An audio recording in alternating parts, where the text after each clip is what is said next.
Good evening. We're picking up where we left off last time. We are in, allegedly, the final week. The only other master left alive is Leo Harway. And if memory serves, I spoke to everybody that I could speak to last week before, saving. So I think today I just go straight into the arena.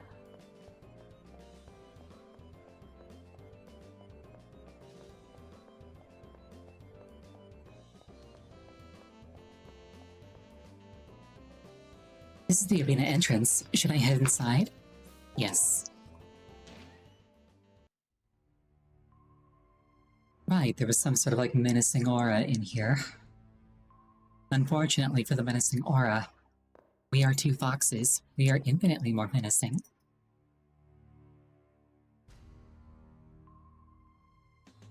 The atmosphere of the arena felt more ominous than normal, and the noise felt as if it was going to rip me apart.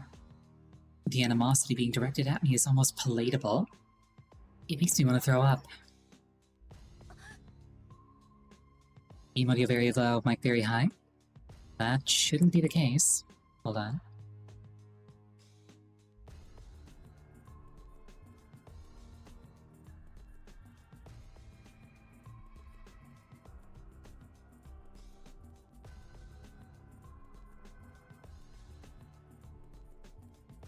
It's weird. Why is it so low?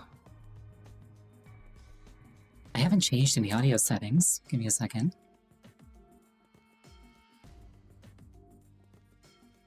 Why is this so low? Oh, I know what's going on. Hold on. This is because I lowered the global volume on this a while ago. We're just gonna break kayfabe for a second here and put this back up. Problem solved.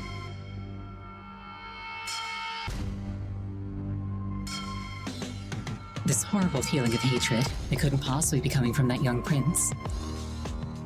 Master seems really on edge, but they're right. This feeling isn't coming from either Leo or Gawain.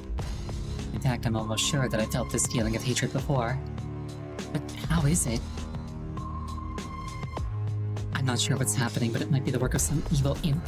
Stay on your toes, Master.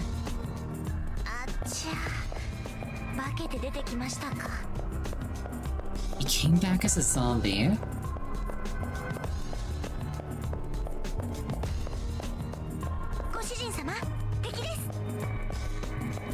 Alright, can't get through that. Can't get through this. This is also hazy, but there doesn't appear to be a gate on it. While walking in the arena, a sudden burst of distortion that sounds almost like a groan pierces my brain. Could it be a voice? Shall us not yet die? Why, myself? That was definitely a voice. I suddenly feel as if a wave of negative emotions is washing over me. Get a hold of yourself, Master. Lending an ear to the dead is the worst thing you could possibly do. Master's words immediately bring me back to reality. While the aura of negativity is still very much there, the voice that seemed to ring in my head is gone. There's no doubt as to who that voice belongs to, but how? If I want to know the truth, I have to keep moving forward.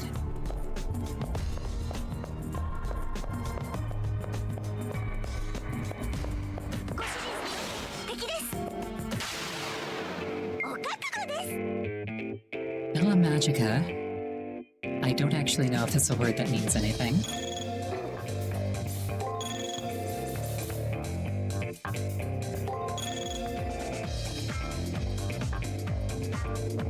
Trying to remember how to play this game.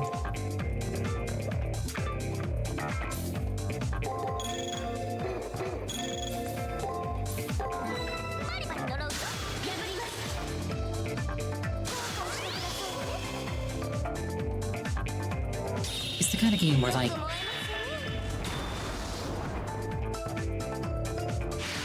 love how strong Caster is now. Is the kind of game where like a week away from it is just enough to forget a lot of the nuances.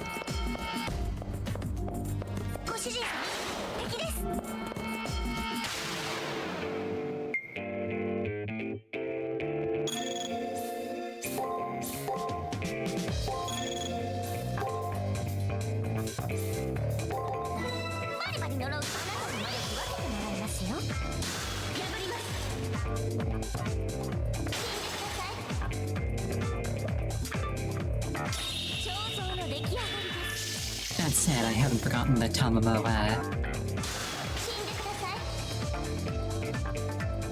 it's very hard with her spells.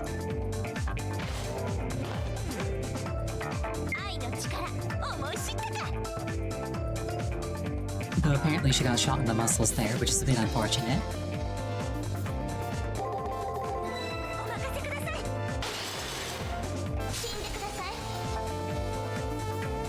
What muscles exactly?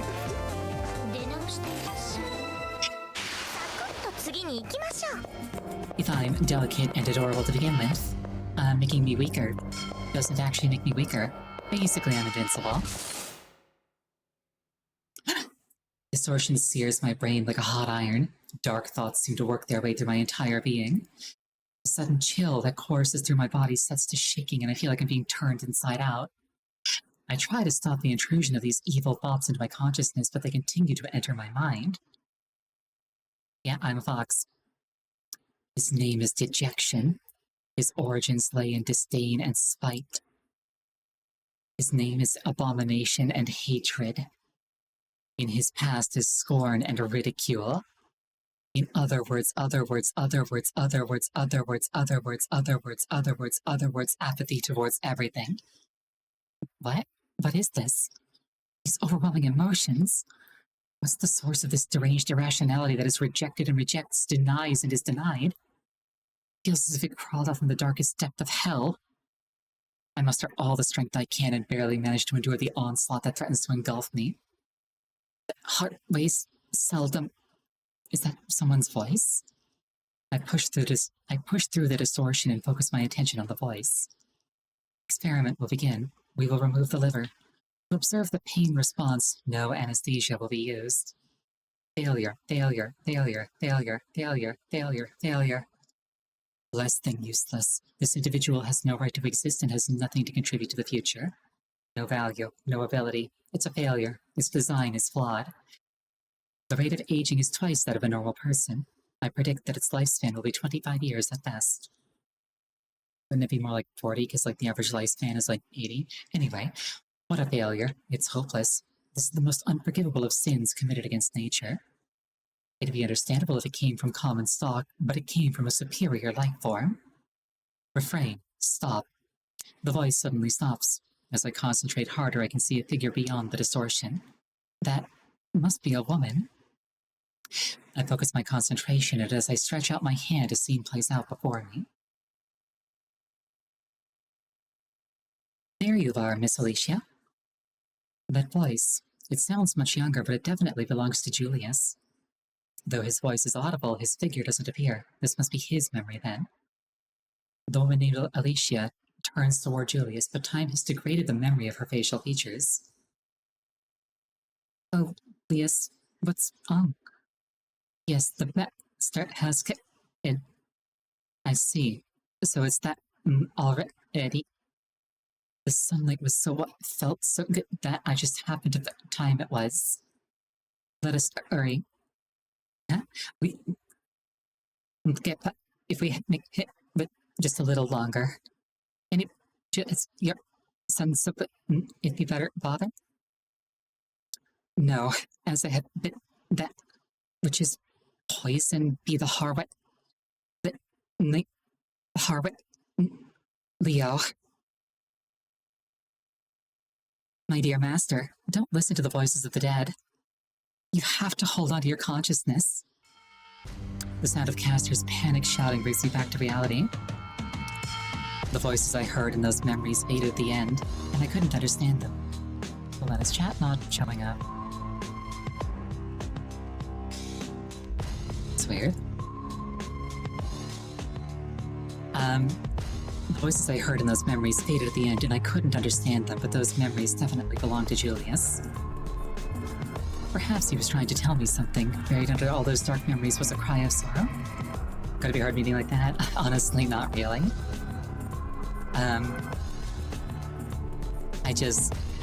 Basically what I do is like mid-sentence, I just clench my throat as hard as possible. So like, I'll be mid-sentence, and it just cuts off. I have to go on.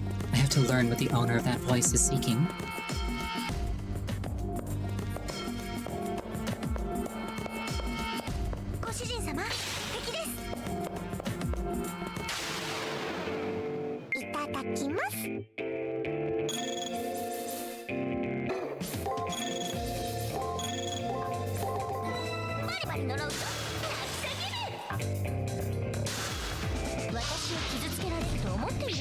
He thought a cave is not the one that boosts power. Whoops.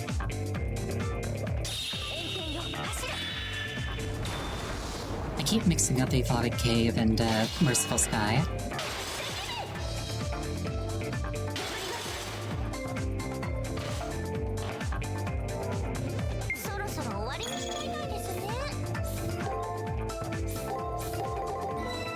This is fine though.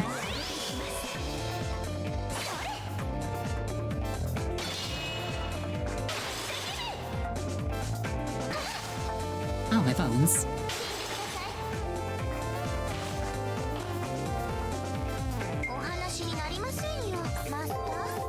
But it matters not what you do to my bones, because what I'm gonna do to yours is way worse.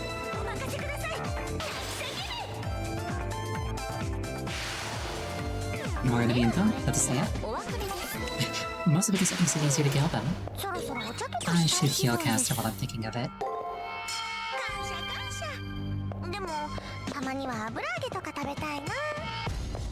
I'm definitely being herded in a specific direction. Doomsday.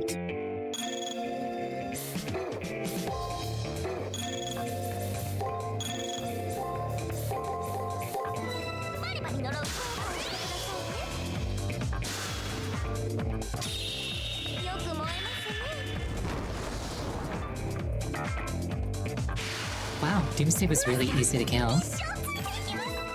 I wonder why Superman didn't just use Merciful Sky. It was really straightforward.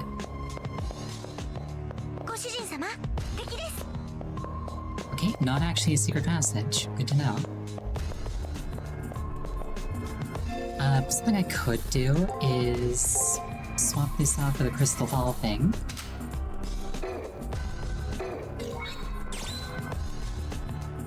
And then do this.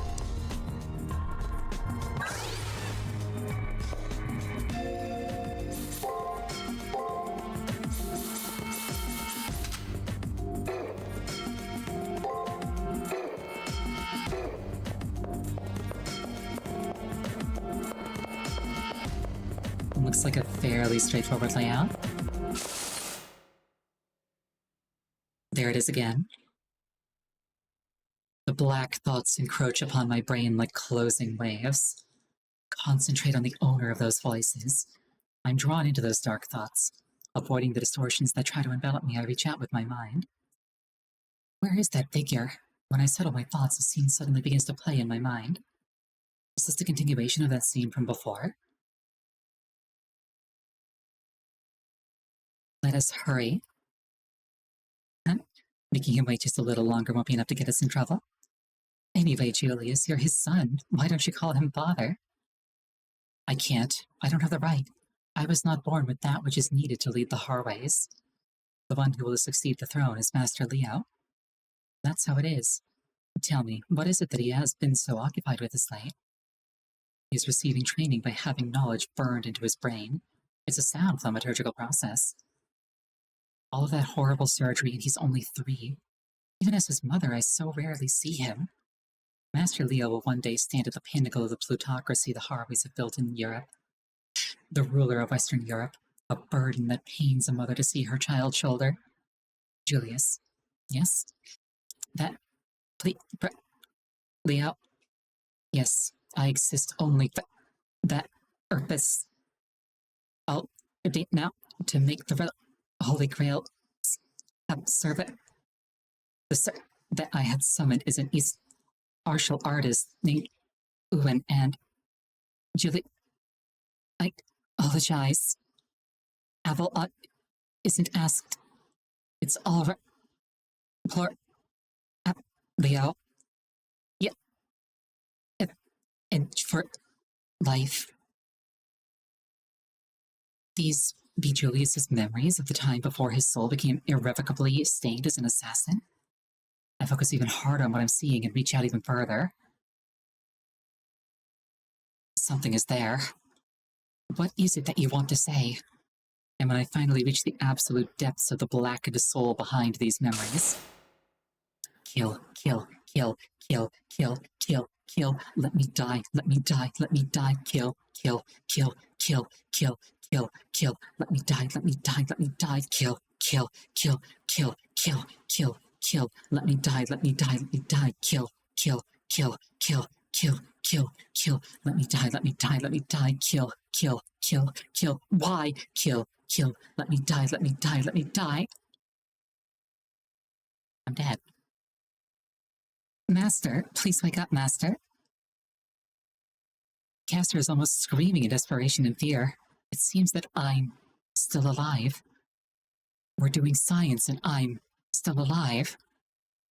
And when you're dead, I'll be still alive.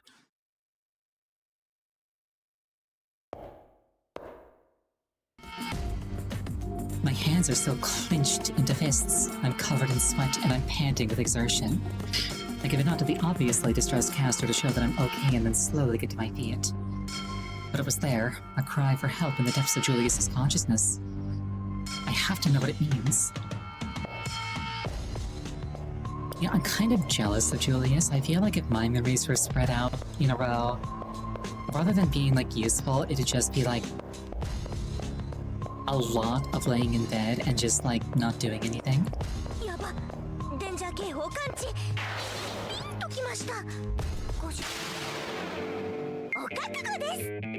Sodom's Gate.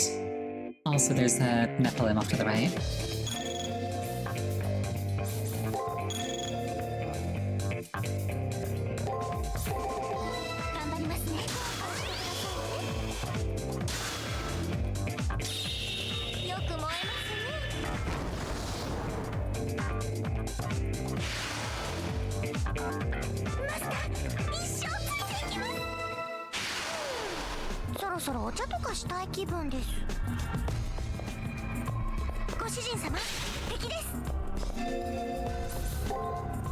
Wasn't there a thing that I like to use against those things?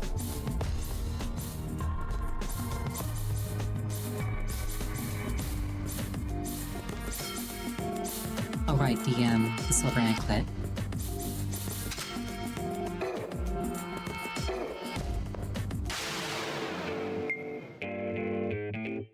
Nephilim Delta, I think is what that one is. Naming Sodom's Gate a chomp or what they implying. Probably nothing innocent, honestly.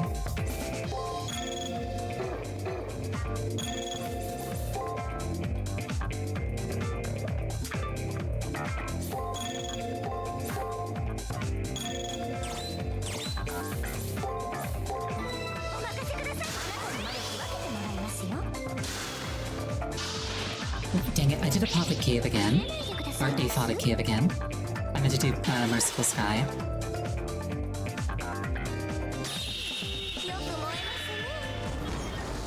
I also forgot to buff Caster's magic.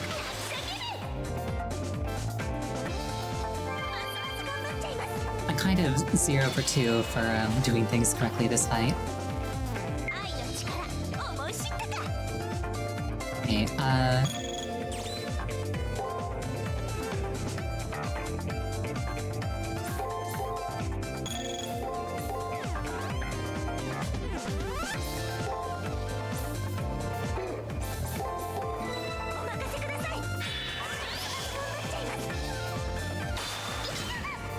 I chose poorly.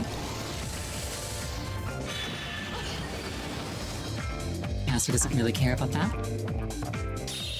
Though I kinda care about the defense loss.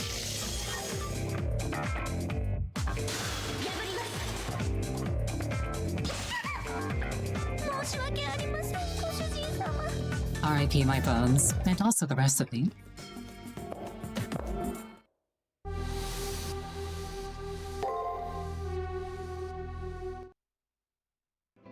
But I lived.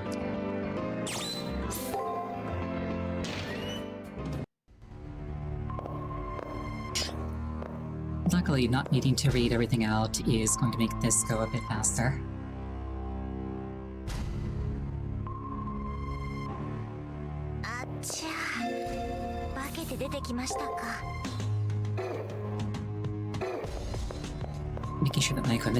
Making sure that my equipment is in place. Also, I like how Caster, going by her dialogue, identified him immediately. Whereas I needed to, like, read his memories for a bit to figure it out.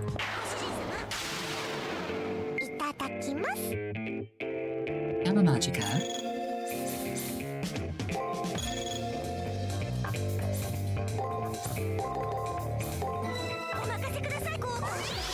I wonder what Gamma Magica means.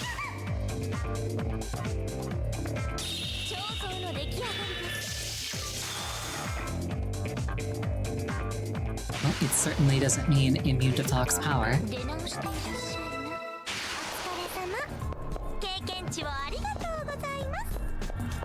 An attempt was made, but the Talk's damage is inexorable.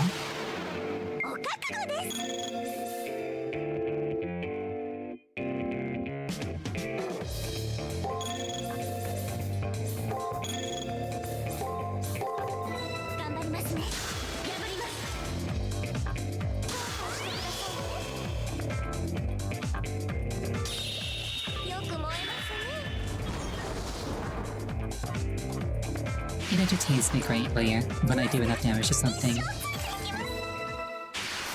that it would have died twice over from full health. An absurd excess of damage is the best amount of damage.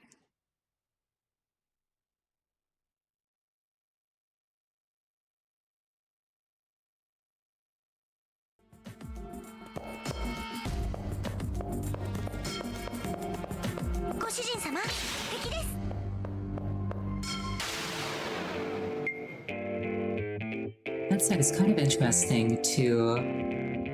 Let's see, Thelema is a religious sect muted by Crowley and typically associated with spiritualism in the same breath as magic and Kabbalism. Interesting.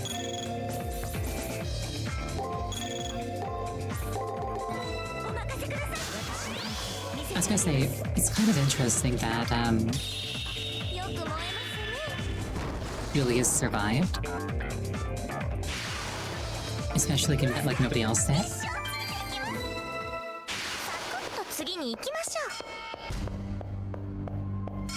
Like, his convictions really didn't seem all that strong. Like, that was kind of his whole thing, was that he didn't actually care.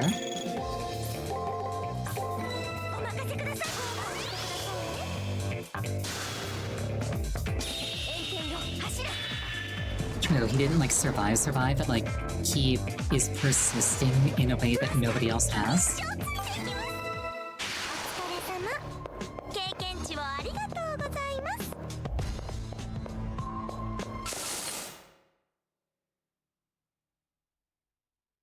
Like, Seraph was like, okay, I'm going to delete you now, and he was like, nuh-uh. And to some extent, it actually stuck.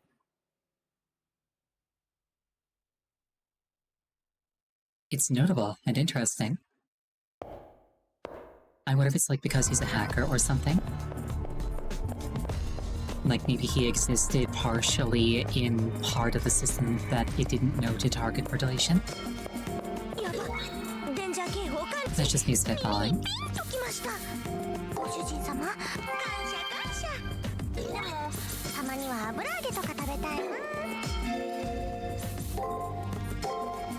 Let's patch Tomomo up just a little bit.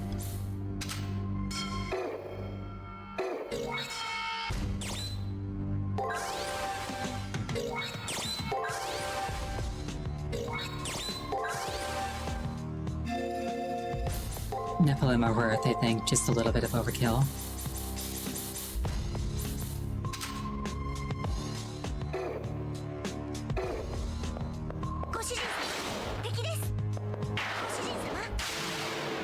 mistakes were made.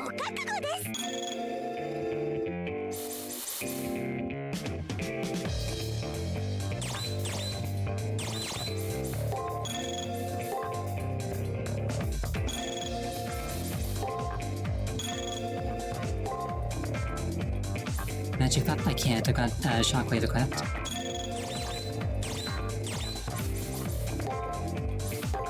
The Nephilim charged me before I could stun it.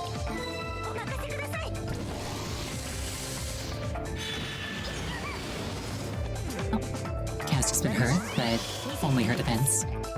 She doesn't need that. And that's why.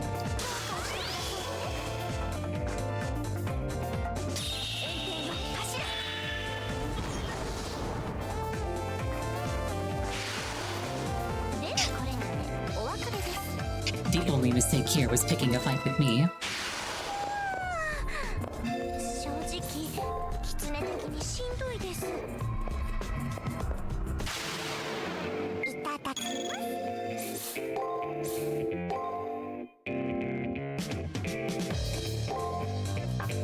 Let's see.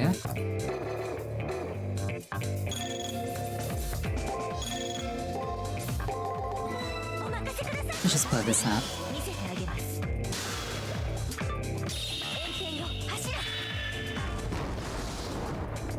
I don't mind being a little generous while spending MP.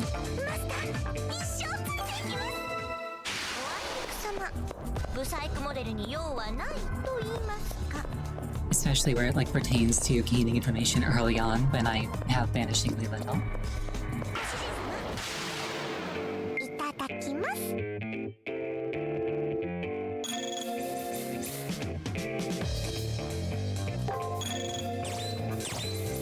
Merciful Sky, patch her up under the assumption that she's going to take a hit.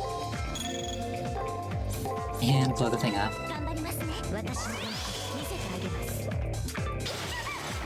Ow, my bones.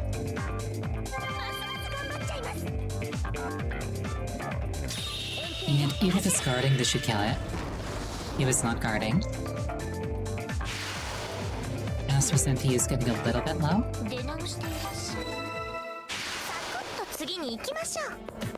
But I'm also getting near the end of this, so this is fine.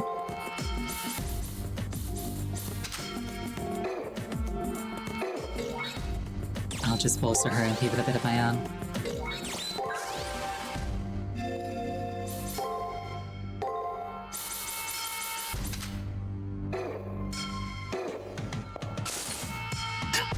The almost tangible animosity is coming from the end of this corridor. Although the source of it isn't approaching, I can tell that it is incredibly dangerous. I somehow know that hatred is directed at me. It is so intense that it feels as if my very soul is being impaled by it. I knew it was that gloomy guy. I can't believe he came back from the dead. He must really hate to lose. But now he's just a shambling corpse, and as long as you're here, Tamamo is invincible. Now just hand me a shot. I mean, say the word and he's toast. Also, we have to beat him to get out of here. The source of this feeling of hatred is Trulius, but his power seems different than when I last faced him. The threat before me is very real, but I have Castor by my side. And if I don't defeat the enemy before me, I'll never make it to the elimination battle. In addition, even as the force of his grudge hits me, I feel something other than a desire for my death. I want to know what that feeling is, no matter what may be waiting for me up ahead. Huh, he straight up did not die when he was killed.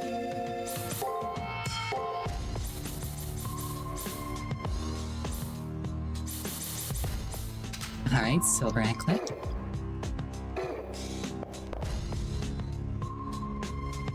It has been a while since we last met, Ariel. It has been less than 24 hours, I think. The man standing there greeted me in a quiet voice. Also, yes, this game is very cool. Originally I wasn't entirely sure that I'd like this game because it was a recommendation thing. But it's really, really grown on me. It was a whole week ago. Did I completely forget about a master between Julius and Leo? Anyway. Oh right, Ronnie. Yes, Ronnie. The serenity of his voice contrasted with the chaotic and noise-filled atmosphere of the arena. You don't seem surprised to see me. Is that not so? You defeated me, but I have returned because of a question I wish to ask you. Also, I will not be defeated by one such as you.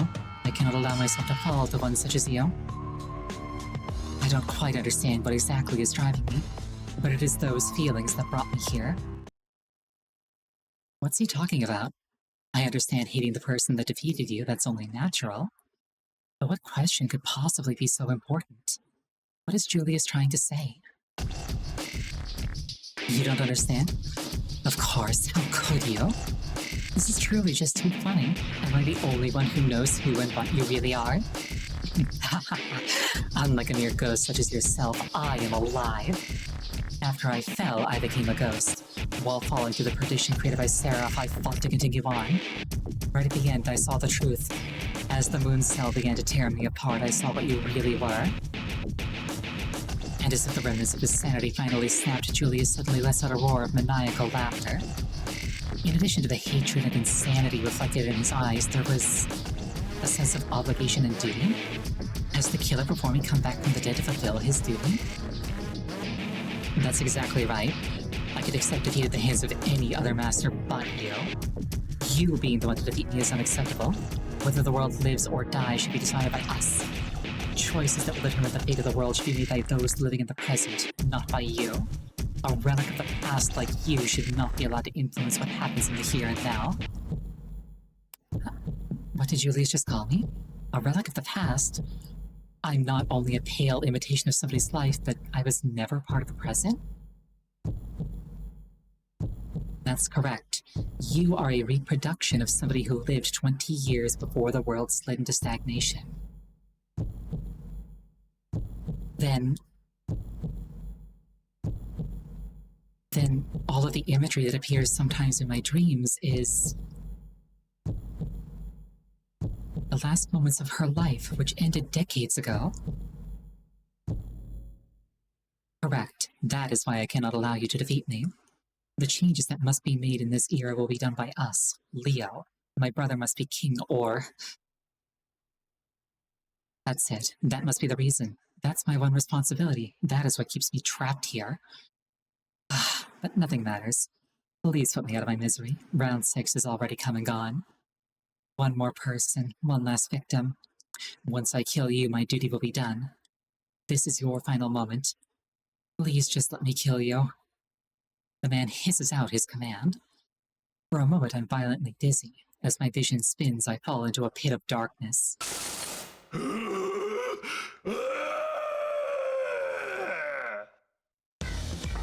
A violent bestial howl tears through the air and sends a tremor running through the ground.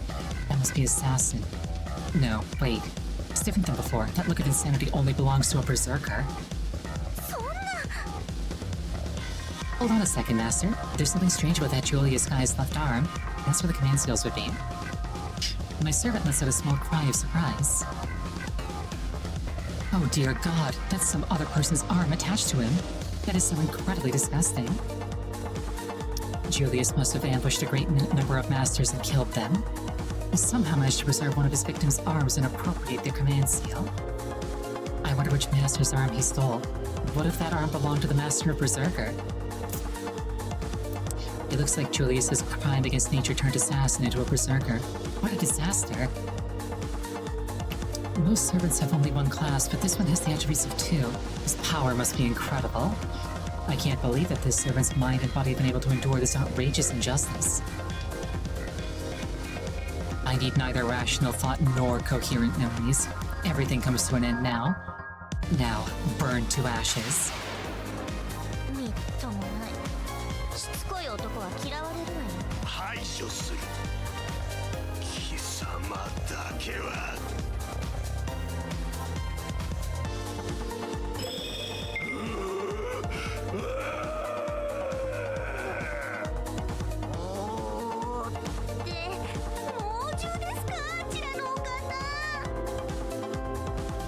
He heard that I had trouble with Berserker last week, and he was like, alright, bet.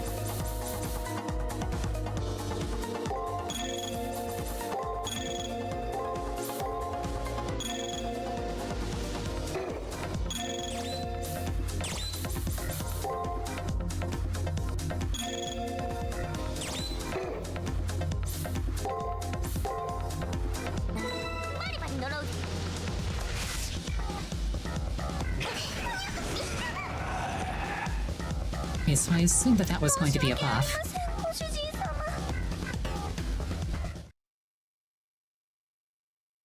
Ha ha ha ha. It will not happen. I will not lose to you. I suffered through hell itself. My consciousness was ripped from me. In death, I know what it means to live. Once I defeat you, everything will come to an end. My suffering will be over. His crazed voice is tinged with sorrow. As I realize this, a rushing noise reaches my ears. I am forcibly drawn into a violent maelstrom. My body feels like a piece of paper fluttering in the wind. As I start to black out, I am shocked by what I see. Is Julius actually crying? Alright, we'll do that again, and I won't fight the Nephilim this time so that I'll have more resources for fighting Berserker. And I will block his first attack. Because that broke every single bone at once.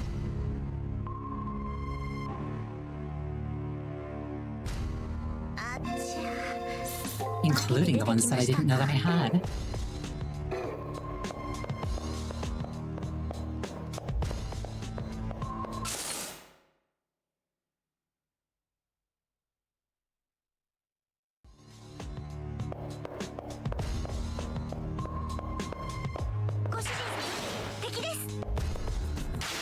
If I die and run back one more time, I'll consider making a save state.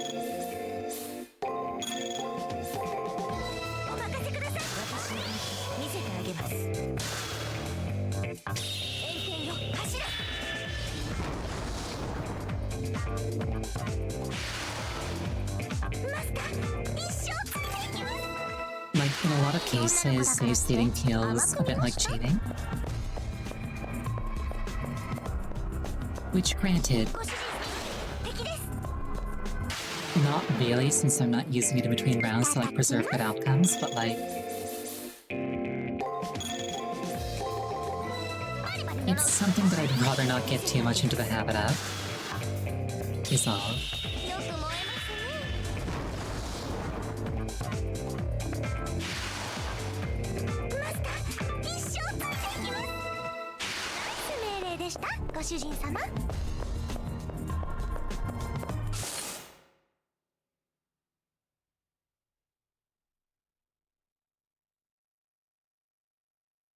This one encounter justifies it. Thinking about it. Thinking emoji.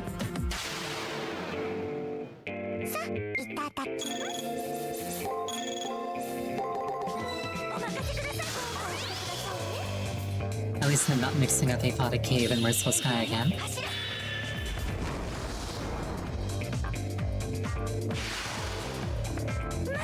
I feel like I do that, like, every week. I don't know why.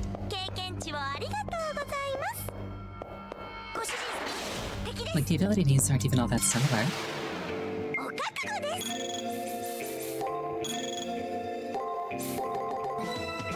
Granted, they are, like, right next to each other.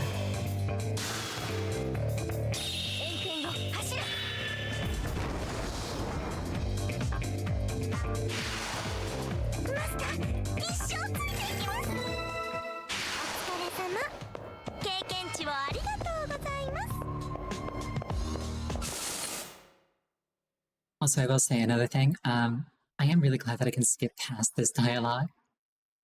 I have played games with very long, unskippable cutscenes that, like, if you suffer a setback, it sets you back before the cutscene. It's not fun.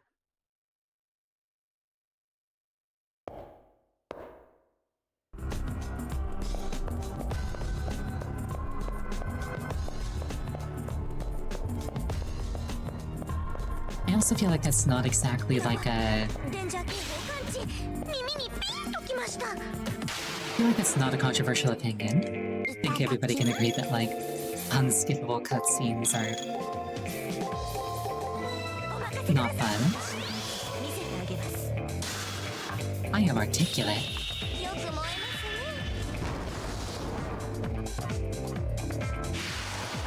I feel like if you feel a burning sensation at Sodom's Gate,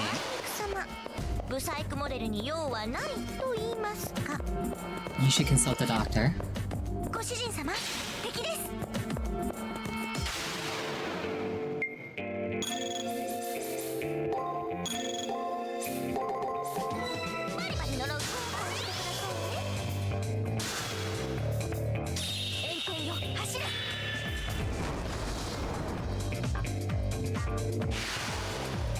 I also feel like I've mentioned this before, but I wish that Tamamo could feed me mana,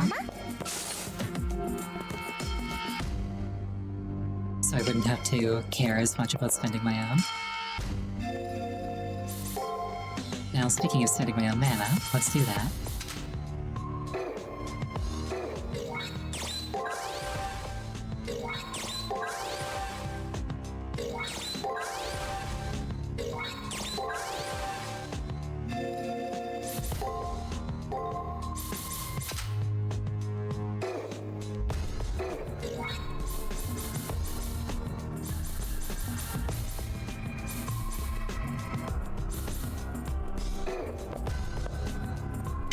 I will take your advice and I'll make a save state here.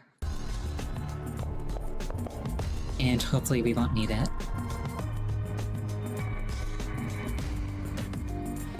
Blah blah blah, he doesn't like me. Stole a guy's arm.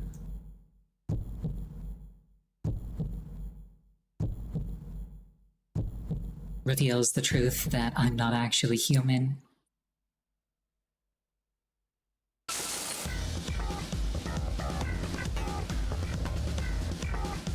But that's fine, I already knew that. I was a fox from the word go.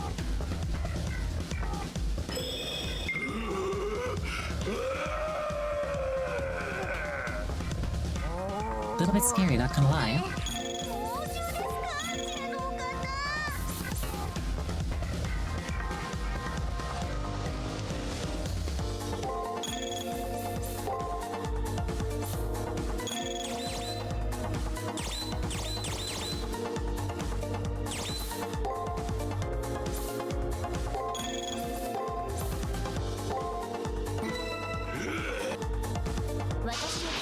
How does this battle system work?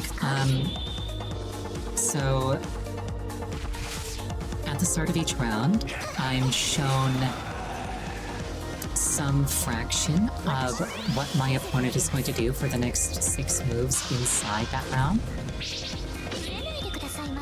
And by default, they're going to be either attack, break, or guard, which interact with each other in a very rock, paper, scissors type manner. Think of attack like a light attack and break like a heavy attack. Break breaks through guards. Guarding nullifies and reverses light attacks.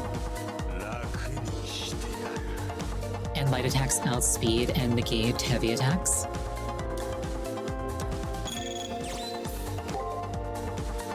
And so, based on how much information I have about the opponent, I can see some number of their moves and react accordingly. I have to try to guess what they're going to do in situations where I can't see what they're about to do, like in, slots 1 and 2 here.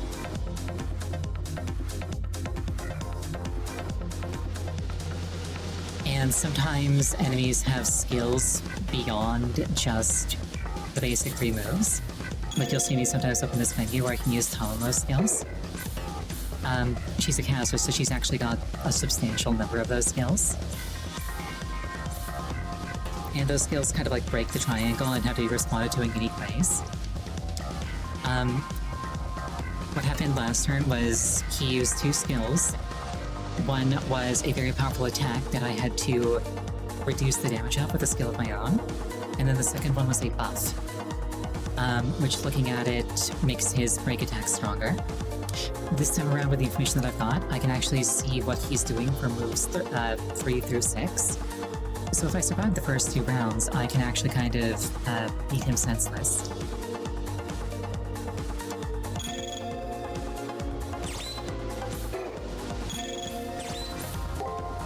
So I'm going to start by, as the master of Tamamo, casting a spell on her to heal her because her health is critically low.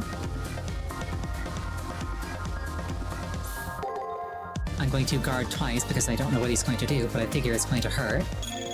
On this guard, I'm going to buff my next spell. I'm going to use this fireball, which if he was going to break, will stun him. That's going to nullify this attack, which is going to give me another opportunity to buff myself. And I don't actually have enough MP for a follow-up there. So instead, I'm going to get greedy and buff myself with a thing that makes my breaks restore MP. And I'm going to very greedily throw one out.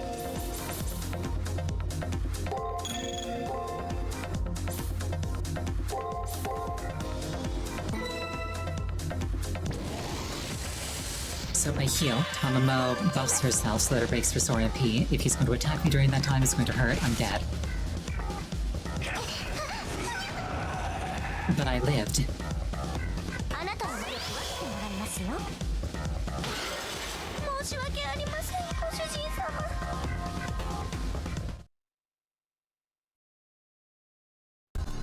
But I did.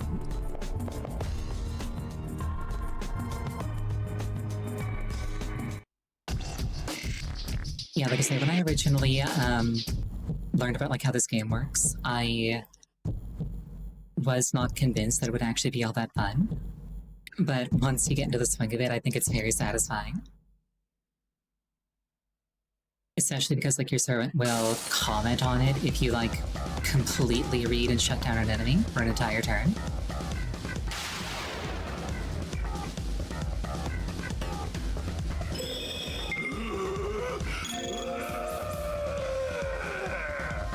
Okay, so going off of what I learned last time, he thought it cave to block the attack that he's going to throw first thing.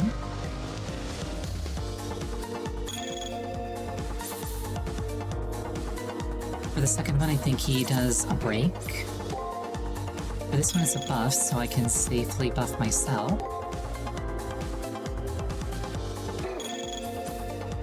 I'll actually give myself Spirit Theft. If memory serves, he does a break there. I know for a fact that he's doing a guard there, so I can break it. And predicting that I'm going to have made a bad read and Tomomo is going to have taken damage, I'm going to use an item. I can do, as the master, I can do one of either using an item or casting one of my own spells, which are over here. I can do one of those per turn.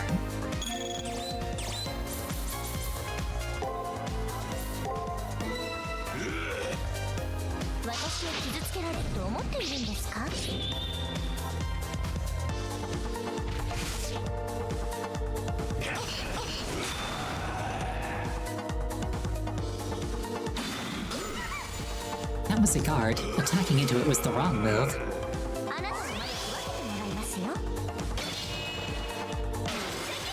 We did the same thing, so it nullified. And we did the same thing, so it nullified.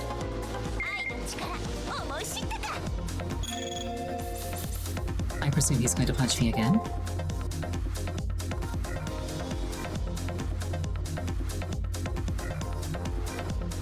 He was guarding last time, so attacking into it was a bad decision.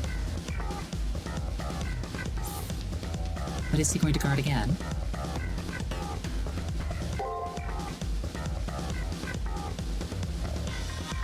I'll do a break and see what happens. Heal myself just in case it's a bad read. And also because assuming that he's going to punch me, even with a pot of cave, I'm still going to take damage. And then here I just straight up know what's coming, so...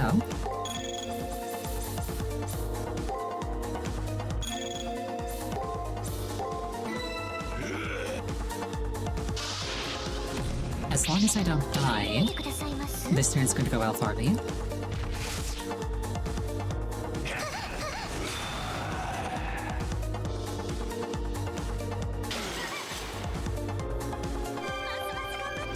Okay, he stunned me.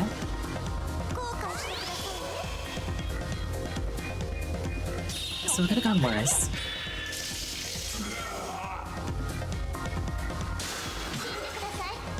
I get a very big meaty hit in because Caster is a glass cannon, and being a cannon means that I do damage when I land. And this turn I can actually see everything that he's got, so... He thought a cave, she's gonna take damage, so I'll heal her.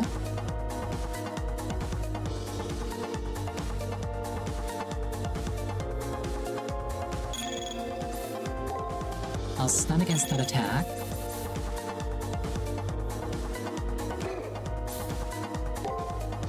Use the break while he's stunned to get a bit of mana back. Take this opportunity to buff myself.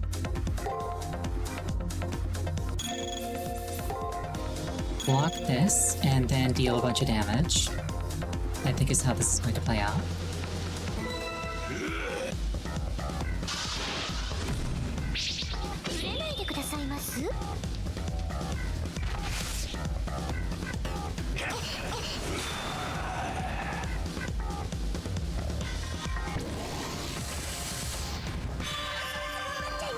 Oh, also the spells that I have access to are determined by my equipment, and I've got 2 equipment slots.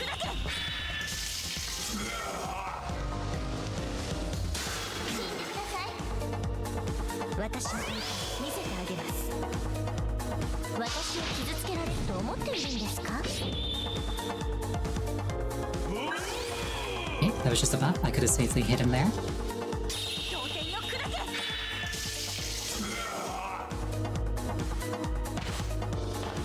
I guess Merciful Sky only works on the immediately following move. So Cassie just mentioned that she can use her special move. That is... Every servant has a special ability called a Noble Phantasm, with like an activation condition, but it's very, very powerful. Casters is, I believe you have to cast 9 spells in one fight. So I can now use Blessings of Amaterasu, which is her Noble Phantasm. Assuming it's safe to do so, which... I don't think it is.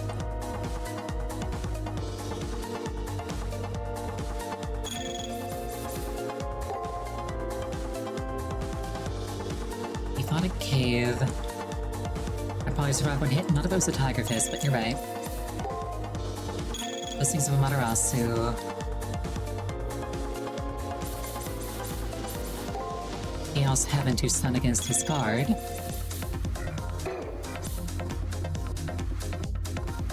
I'm under Blessings of Amaterasu, so the effect of Blessing of the effect of Blessing of Amaterasu is to make all of my spells free, incidentally. So he's stunned there. I'll hit him with a fireball, charge up. And hopefully this kills him. If I die, I die. If I don't die, I win. There's also a chance that the stun against the break doesn't actually stun him.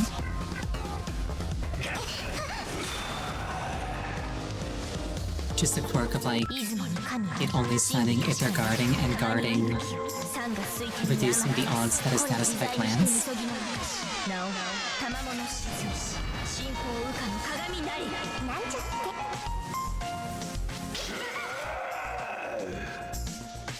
He didn't appreciate that, but I don't care. He did not get the stun. He only buffed himself, he didn't hurt me, he's dead. This would be very scary if I wasn't about to blow him up.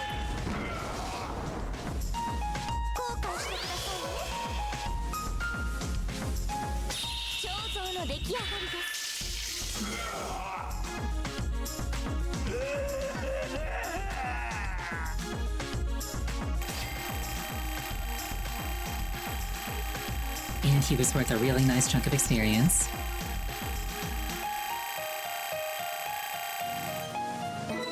I could have skipped that, but I wanted to let it play it out. And he's dead. With a ground-shaking roar of bestial rage, the once ferocious martial artist disappears into the sky. Li Xuan, considered by many to be one of the greatest masters in the history of Bajiquan, though he dedicated his life to martial arts, he was undone by the karma his acts of violence demanded. Julius's normally refined features contort as the command seal on the back of his hand glows deep red. Unable to withstand the pain that's surging through his body, Julius hunches over. I can barely watch as he writhes in pain. It's too late to help. Julius's command seals disappear one by one, and his body collapses upon itself. I cannot bring myself to strike the finishing blow. Despite the fact that he tried to kill me many times over, I can't kill him as he is now. The person from who this body of mine is copied might have lived their life much like he did. His eyes slowly open. So this is the end? Julius breathes in deep. There's no longer the madness of bloodlust tinging his eyes. The serenity in your eyes, though I cannot understand why, you actually have some pity for me. As his shoulders move in time with his labored breathing, Julius looks up into the sky of this empty world covered by the waters of a virtual sea. Remember the question that you asked me before the elimination battle? Why do you kill? You were right, you know. It's exactly what you guessed. The Holy Grail, the Horrorways, none of that ever really mattered. When I was young, only one person ever showed me love. Me, who had never been loved before. No one can live without love, not even somebody like me whose life had no value otherwise. There was a woman who taught me that my life had value. She died without any warning. It was so sudden. In order to secure Leo's inheritance, her family had her assassinated. Her final request to her killer was that they protect Leo, my brother. I can no longer clearly remember the exact events. Looking back on it, the whole incident seems so surreal. I liken it to a badly made movie. Poorly made, laughably active, and generally done in poor taste. Julius isn't looking my way. He's now deep in his memories. But since then, my purpose was clear. I would work to grant her final wish, and then join her in death. People began to despise me like I was an evil spirit whose hands were forever tainted with blood. But I could accept that, because in trying to grant her wish, I had a motivation in life. But you, while destroying my cause, you didn't finish me off. Why? Because I wanted to understand you. Understand me? Julius's words are quiet as his eyes flicker open. His eyes have always had a lonely, lifeless cast to them. His face never shows expression. But after watching him reach his limit of pain several times over, somewhere deep within that fervor, I uncovered my enchantment with this steely killer. This isn't the first time that anybody has ever said that. Those who come near me either hold me in contempt while using me like a chained dog, or they cower. But you... Yes, you look at me straight on, unflinchingly. No matter the depths of darkness and despair surrounding you, your eyes flash with determination. I wish that I had such strong will. I envy that about you. He raises his right hand toward me. Is it odd to pity myself for a contemptible life that has been lived without a single companion? Julius glances away as if in embarrassment when I take his hand in mine. It's time. I'm sorry for making you stay through these moments with a man such as me.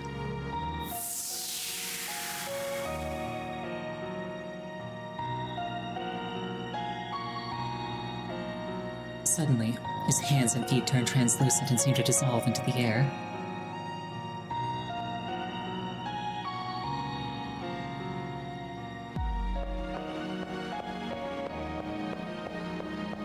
Thank you.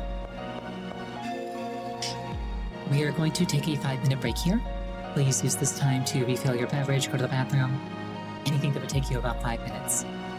I will see you shortly.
return. Much like Julius, though in my case I'm just, generally speaking, more successful.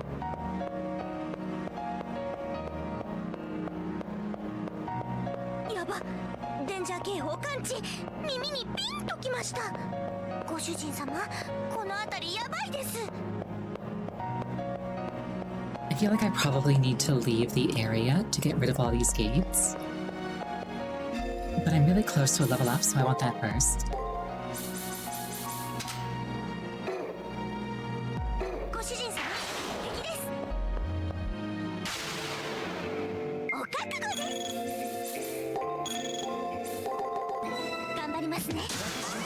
I like how we go from like the really melancholic, a man just died music to like the upbeat Tomo's about to explode account music. It amuses me greatly.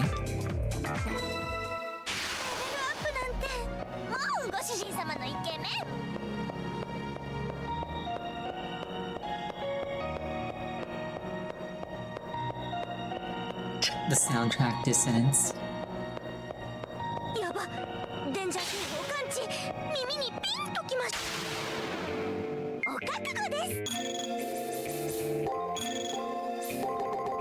I'm actually reminded of a game that doesn't do that. In Twilight Princess, there's like a really emotional segment with like a very somber downbeat theme playing throughout the entire thing.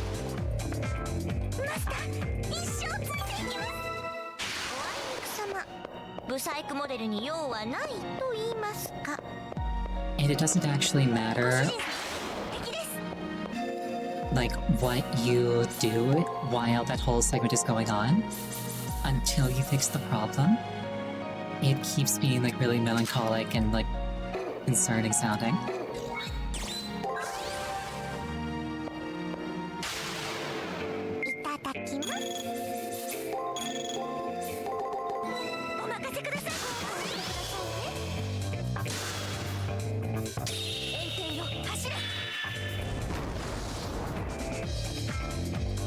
And with this, we can leave.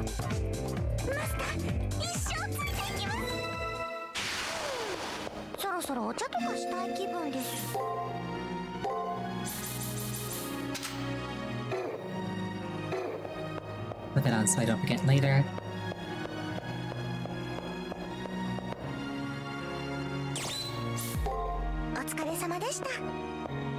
I can kill that Nephilim later when I got a full tank of gas.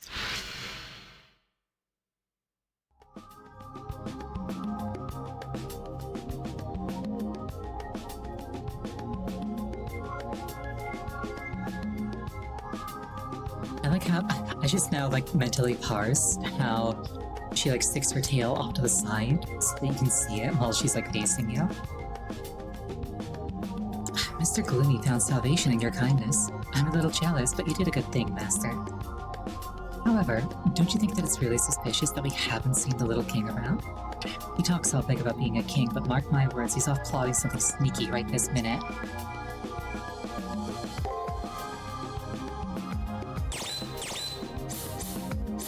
Oh shoot, he's a dragoon. Allows him to control any kind of transportation with exceptional skill. However, it does not bestow the ability to ride upon any of the phantasm races.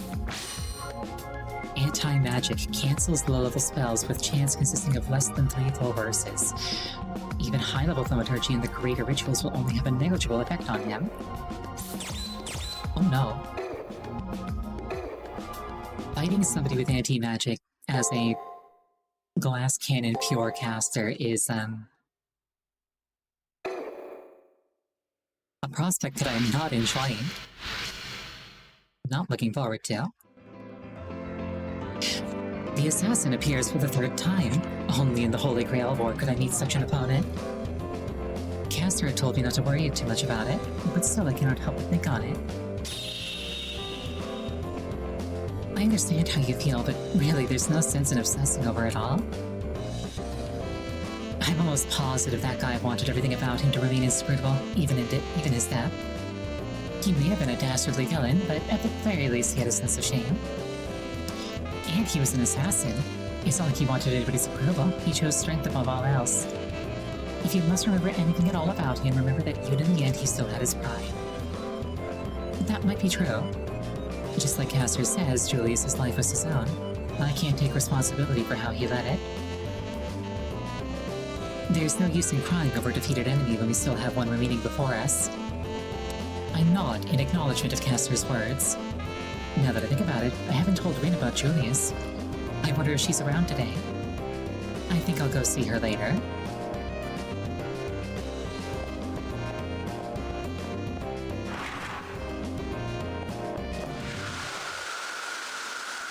First, I will check to see if Tamamo has any new dialogue. 聖杯戦争もこれで決着。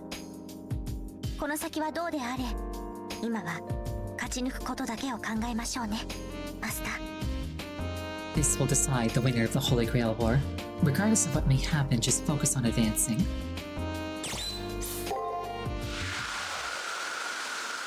You know, Tamamo's got a super cute voice. Like, she can do both, like, you know, super high-pitched, cute, like, I'm an adorable little schoolgirl. And also, like, a dark, raspy, like, I am a crazy fox and I will set you on fire. You are interested in what created the Moon Solid Automaton? Unfortunately, I don't think that your primitive brain is capable of comprehending the truth. Rude. Somebody must hate me. The arena got hacked again. This is so embarrassing. Enough. I'm gonna raise the firewall so high even the Great Wall of China will be jealous.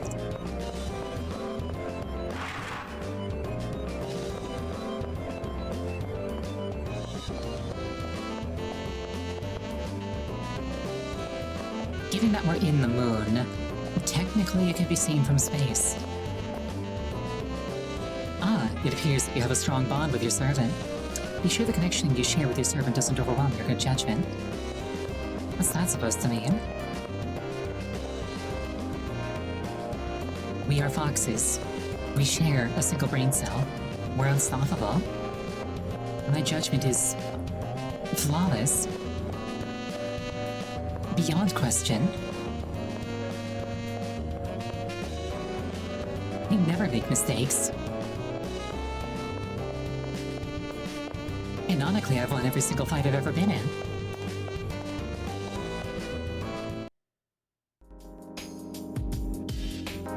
Oh, to think you actually made it this far. I was sure you'd die in the first round. The joyous expression on the girl's face is totally at odds with the sarcasm in her voice. However, I had to be honest with myself. Without her help, I'd be dead by now. While thinking about just how much she's helped me, my true feelings inadvertently slip out. Thank you for everything. It's only because of Rin's help that I managed to make it this far. What in the hell are you talking about? I was only looking out for myself, same as you. That's it. I wasn't doing anything for you. Okay, maybe I helped you out just a little. But all of your victories were a result of your hard work. I had very little to do with them. Remember, the final battle still remains. Although Rin was blushing for a moment, it quickly faded as her mood turned serious again. She's right. The finals await and a deadly obstacle stands between me and the Holy Grail. I will say this only once, so listen as if your life depended on what I'm going to tell you. Leo and his servant are the trump card the Western plutocrats hope will get them the Holy Grail. Their strength is such that even Lancer and I could not face them unaided. However, I can't explain why, but I have a feeling that everything will turn out okay for you. It's odd for me to say such a thing. Even odder is that although you're strong, I can't say how. Remember, you're just as powerful as Leo. When the time comes to face him, do not hold back. Me? Powerful? I can't believe that Rin Tosaka, of all people, would say that about me. Even more surprising is that she's sincere, considering how lost and clueless I've been at times. Her words mean everything to me. For the first time, I've received praise from a fellow master. What's with that creepy smile? You look like you just won the Holy Grail War. Now, go. You should head to the arena. You no longer have time to relax. She then hits me violently in the back, a solid thud followed by incredible pain. While trying to hide my smile at her embarrassment, I turn and leave the rooftop behind me.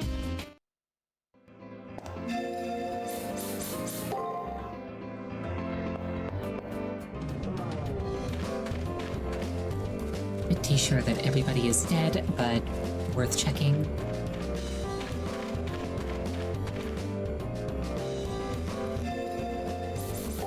Everybody is dead.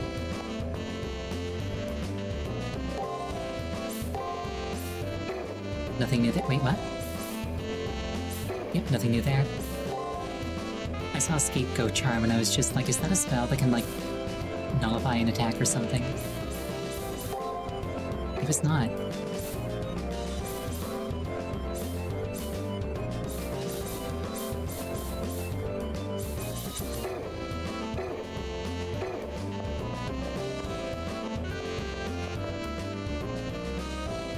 I know you're sick of hearing this by now, but be sure to grab a return crystal. You wouldn't want to run the risk of getting trapped in the arena, would you? Also, yes, anybody wearing a black outfit is an AI.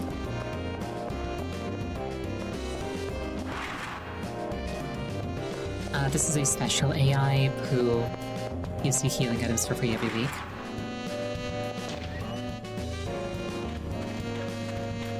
And over here are people who are neither AIs nor participants in the Grail War, who help you level up. The finals are almost upon us. Good timing, as I've almost found what I was looking for. Let's see who finishes first, you or me. Hopefully things will work out for the both of us. Want to do an alteration? Yes, please. Still not S rank magic. Do you like my stat distribution?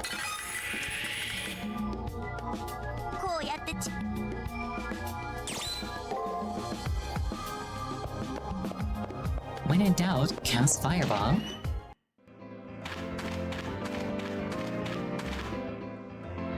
You don't need defense if your enemy is a smoldering cinder.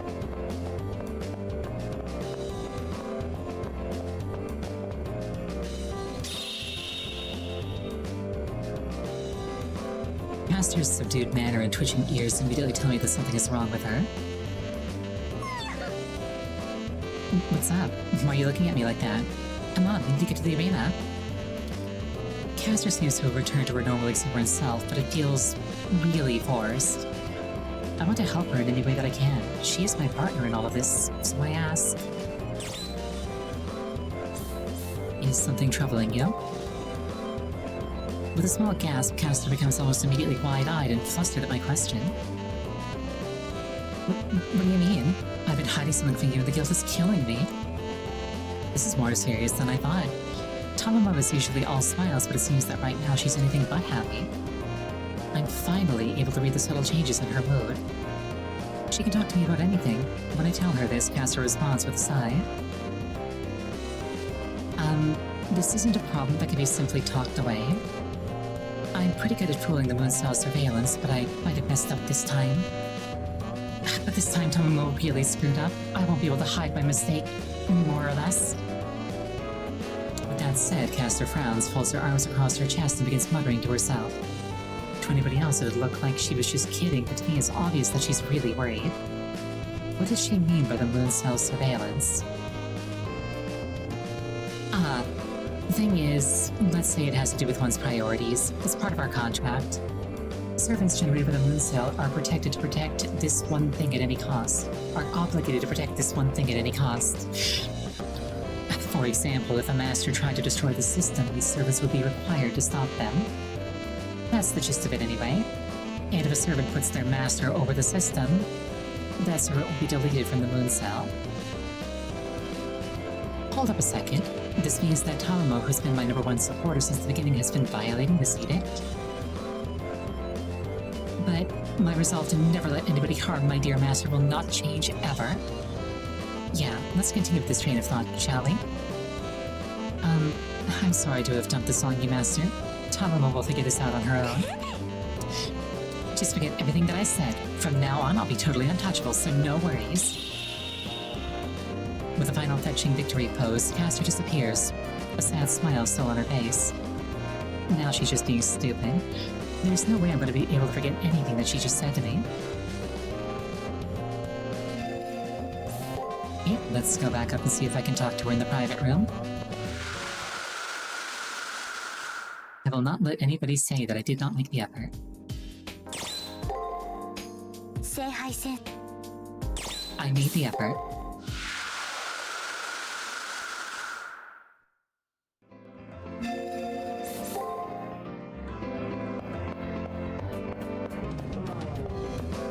Alright, Arena, day 2. Hopefully I can actually, like, loot it this time. To the bedrock, ideally.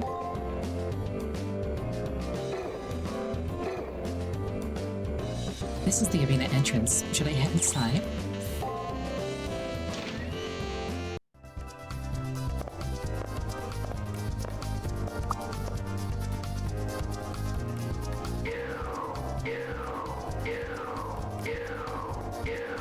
Wonderful. The impediments are gone. All of the doors in the arena that were sealed opened at the same time. Julius must have somehow hacked the arena and blocked the passageways. Ah, the doors are open. Now we can continue exploring. Chop chop master, we have lots to do still. 狩りの時間ですね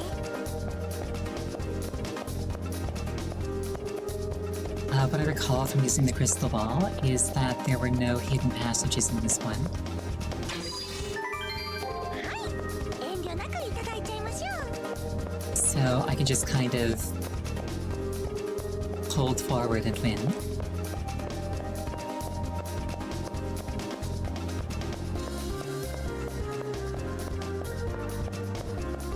ご主人様敵です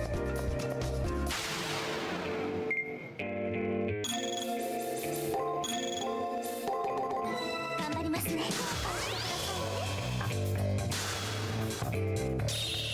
よく燃えます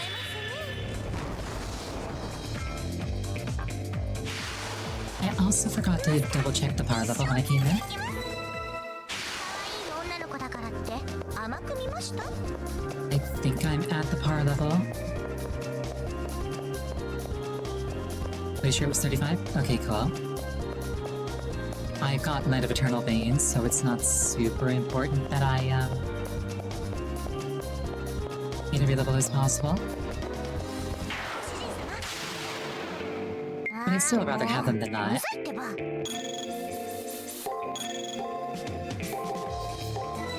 リバリ呪う私の見せてあげます円形よ走れ Didn't get this done, never punished. マスター一生ついていきますおあいにくさまブサイクモデルに用はないと言いますかご主人敵です I still enjoy how Tamamo breaks the fourth wall and sasses the enemy character models. お任せください Look at you, you're just a bunch of simple primitive shapes.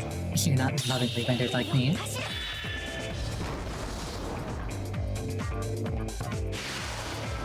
マスター一生ついていきますナイス命令でしたご主人はい遠慮なくいただいちゃいましょうご主人敵です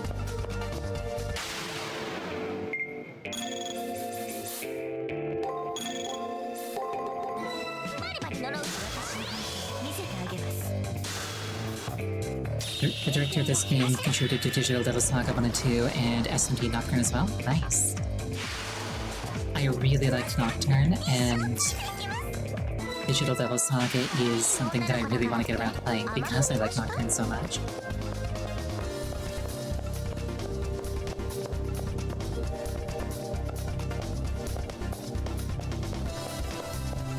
Also, yes, written by Ishikawa, who did あーもううざいってば Alchemist, Dark Knight, Azim Step, Shadowbringers, and Walker. In Final Fantasy XIV. 頑張りますね後悔してくださいね Basically, all the parts that people, like, really like. マスター一生ついていきますおあいにくさまブサイクモデルに用はないと言いますか Most HP is getting a little bit low, 敵です so let's. I just need to top up yet. She will soon. it. お任せください。見せてあげます。炎天よ、走る。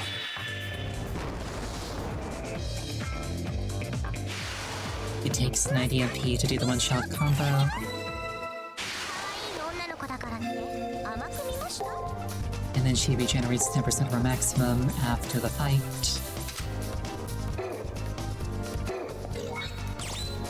So it's pretty efficient.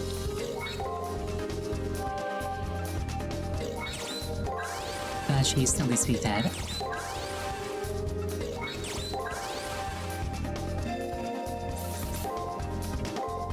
And luckily I can feed her.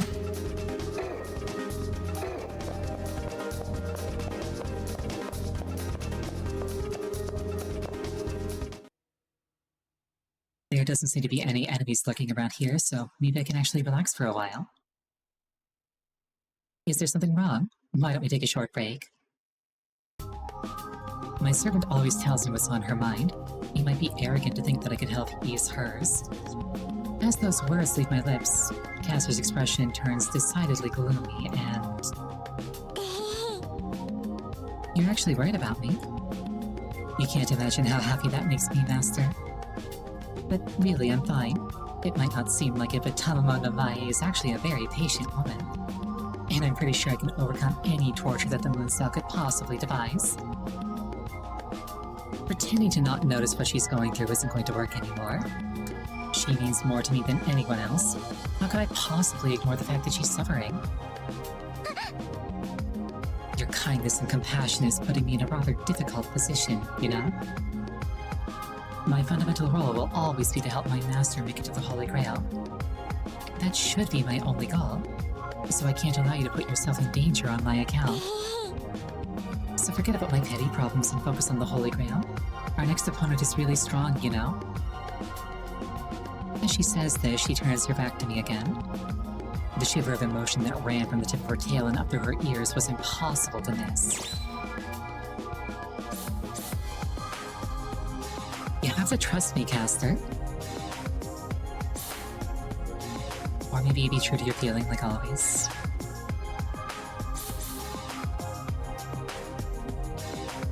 I feel like this one's a fumble because it's calling her Castor instead of Tamamo. Be true to your feelings, like always. 困っちゃいます。 But I always have. I didn't know you had a sadistic streak, Master, and I am honest about my feelings. Anyway, I don't want her to struggle with her problems by herself. We're more than master and servant now. Haven't we always helped and supported each other throughout the war? I don't deserve such kindness. That's why I can't ask for... Castor's voice starts to crack with emotion before she can finish her sentence. The agreement with the moon cell. Any servant who puts their master before the moon cell will be punished. And as her master, I'd be punished as well. Even if unintentional, any master who raised such a troublesome servant would be eliminated. That's why Castor is insisting that she should handle it all by herself. Her rationale is that if I don't know anything about what's going on, the moon cell will leave me alone. Castor has always been with me.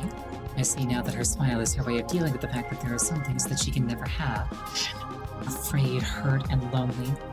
Though not human, she's probably the most human of anybody I've met here. When I first met her, I found her exuberance overwhelming.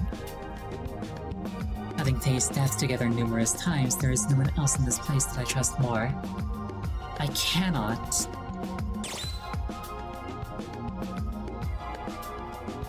let her struggle alone. I can't let her face this alone. If the moon cell is going to punish her, I will be by her side when it comes. We've been together for a long time now. My feelings for her aren't forced. Though I don't really exist except as data, and she's not human, our feelings for each other are real. As for somebody who once had nothing, the bond between us means everything to me. It is a treasure that both Tamamo and I share. Bond, huh? The bond between you and I. That's so heartwarming. Bond. A genuine smile lights up Castor's face as she repeats the word to herself again and again. The worry that was coloring her expression is gone, replaced with something akin to hope, or even joy. But before there's any time to enjoy the moment,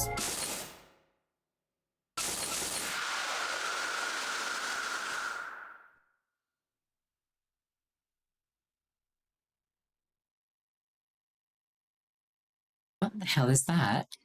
An ominous figure approaches us. It feels as if its only purpose is to eliminate us both. What the? That's the Seraph. A miniature version of Seraph? It looks like the hidden stats that govern my affection towards you have been maxed out. Or something like that.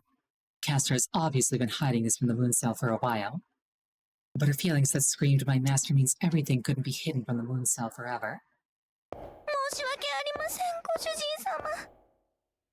I'm so sorry. I knew this was going to cause you a whole bunch of trouble. But if this is the worst punishment that the moon cell can think of, it'll be a cinch to deal with. Isn't that right, my dear master? That's right. If the punishment is to be a physical one, dealing with it shouldn't be much of a problem. No matter how strong the enemy may be, if they have a corporeal form of some kind, we'll just show them just how strong our bond is. You know, like we always do. Now just sing out a command, Master. I'll show how brave I can be. I'm getting so excited.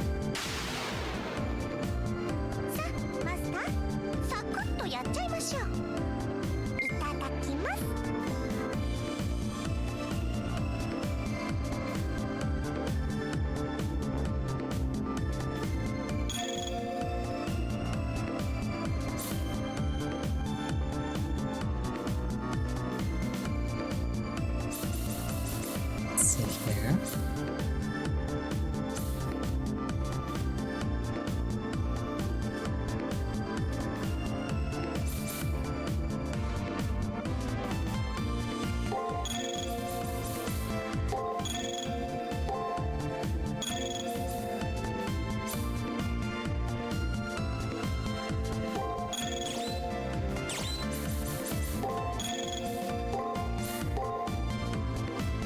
It's a bit overkill, but it's worth it.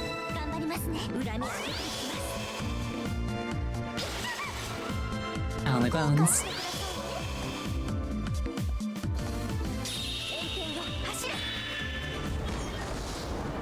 It exploded and stunned a nerd.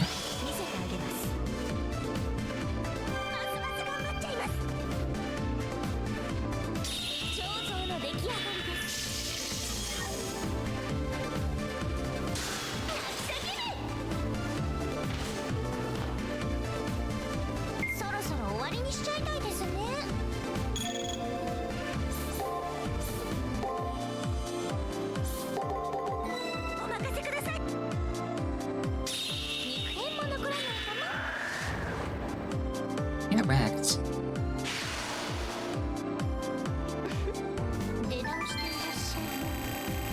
I like how Seraph goes fair play and actually gives me experience for that.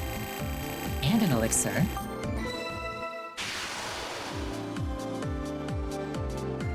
And almost as if it was never there, the program sent to kill us vanishes. The bond that we share, even if it's against the rules, I will not allow it to be destroyed. That's what I'm talking about. I need just much, much stronger. Nothing this pathetic can stop me. And almost as if it was never there, the program sent to kill us vanishes. As Castor somehow manages to go demurely ecstatic, she looked even lovelier than ever before. Let's get moving, Master. As much as I'd love to, there's no time to get sentimental now. She's right. Even as we speak, Leo may already have taken possession of the Holy Grail. No, he hasn't. That's not how this works. He has to kill me first. What we faced just now was only one of many obstacles. We haven't even gotten beyond the first floor yet. But one thing I can say for certain, what I have now with Castor is more precious to me than any treasure.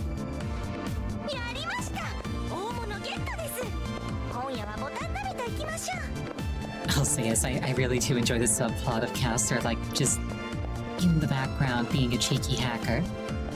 Also, oh no, the Nephilim is gone. I hope I don't miss out on anything important for having not killed it.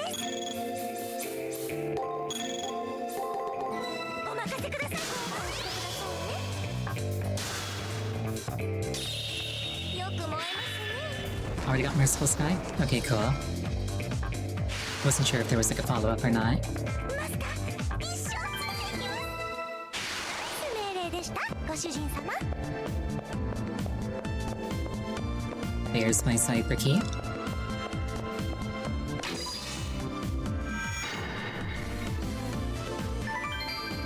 Trigger code NU. The dead can never hope to beat the living. Even though zombie Julius tried to stop us, we got the trigger. Are we going to continue watering the arena? If so, we should proceed with caution. Yes, I would like to get some more experience if possible.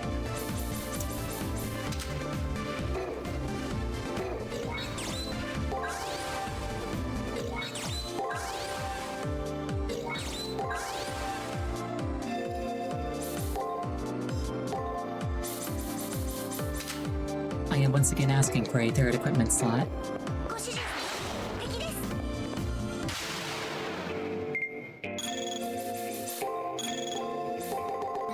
バリバリ呪う私見せてあげます炎天よ走れ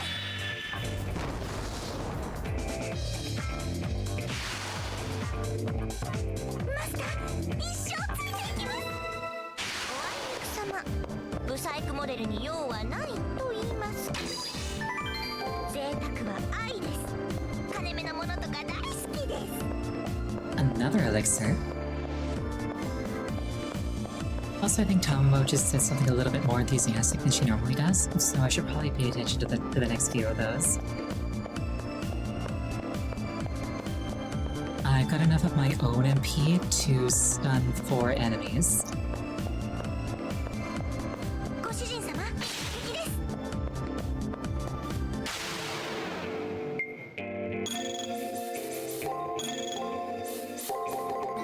バリバリ呪う私見せてあげますよく燃えますねマスター一生ついていきますナイス命令でしたご主人様 It might also be more efficient to just cast 2 attacking spells instead of doing a charge and then an attack. It'd only cost 60 MP instead of 90. ああもううざいってば頑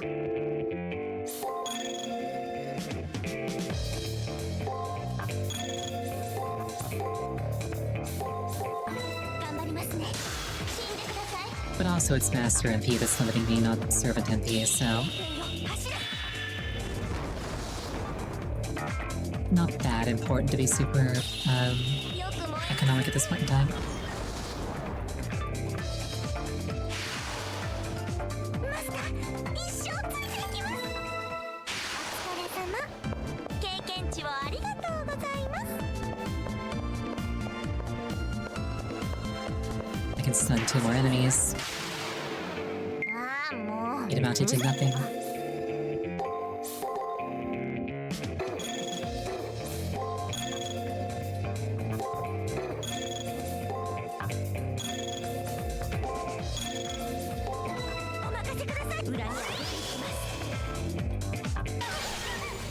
On my bones.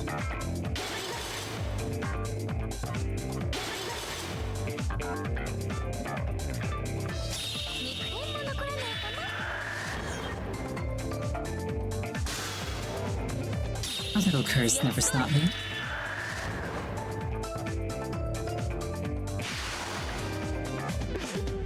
出直していらっしゃいサクッと次に行きましょ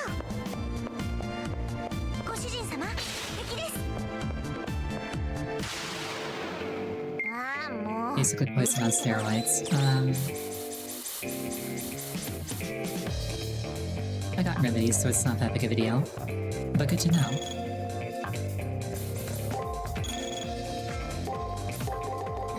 お任せください円形よ走れ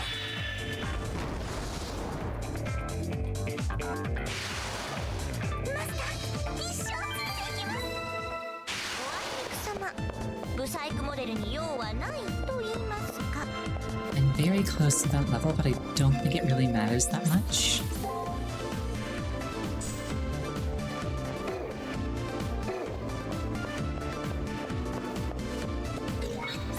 I'll just head out now.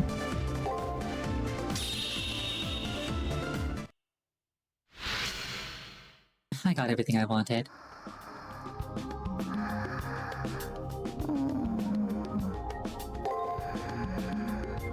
100% clear on the first floor. I'd love to see it. Yes, please save progress. Lock in that victory.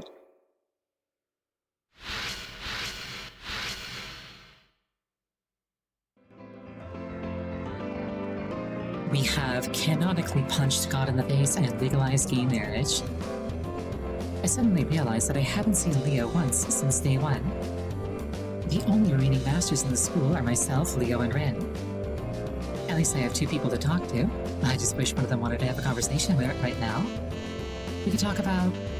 Oh, that's right. I've never asked Rin what she'd wish for with the Holy Grail.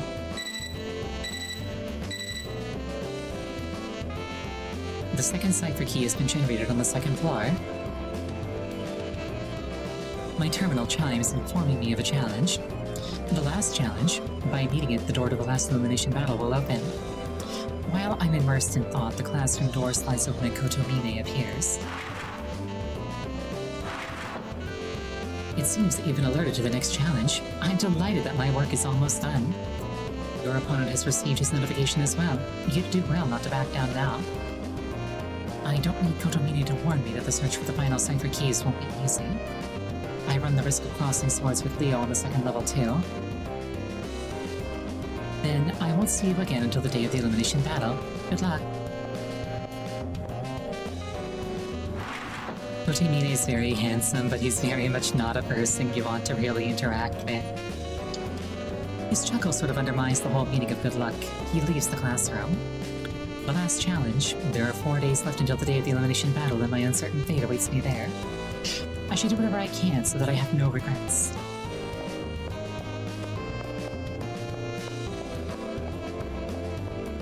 Like, Kotomine's entire shtick is that he's going to betray you.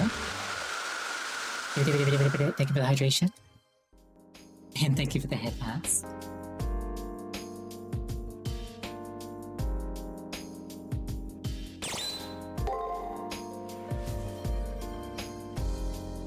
Important dialogue with Caster.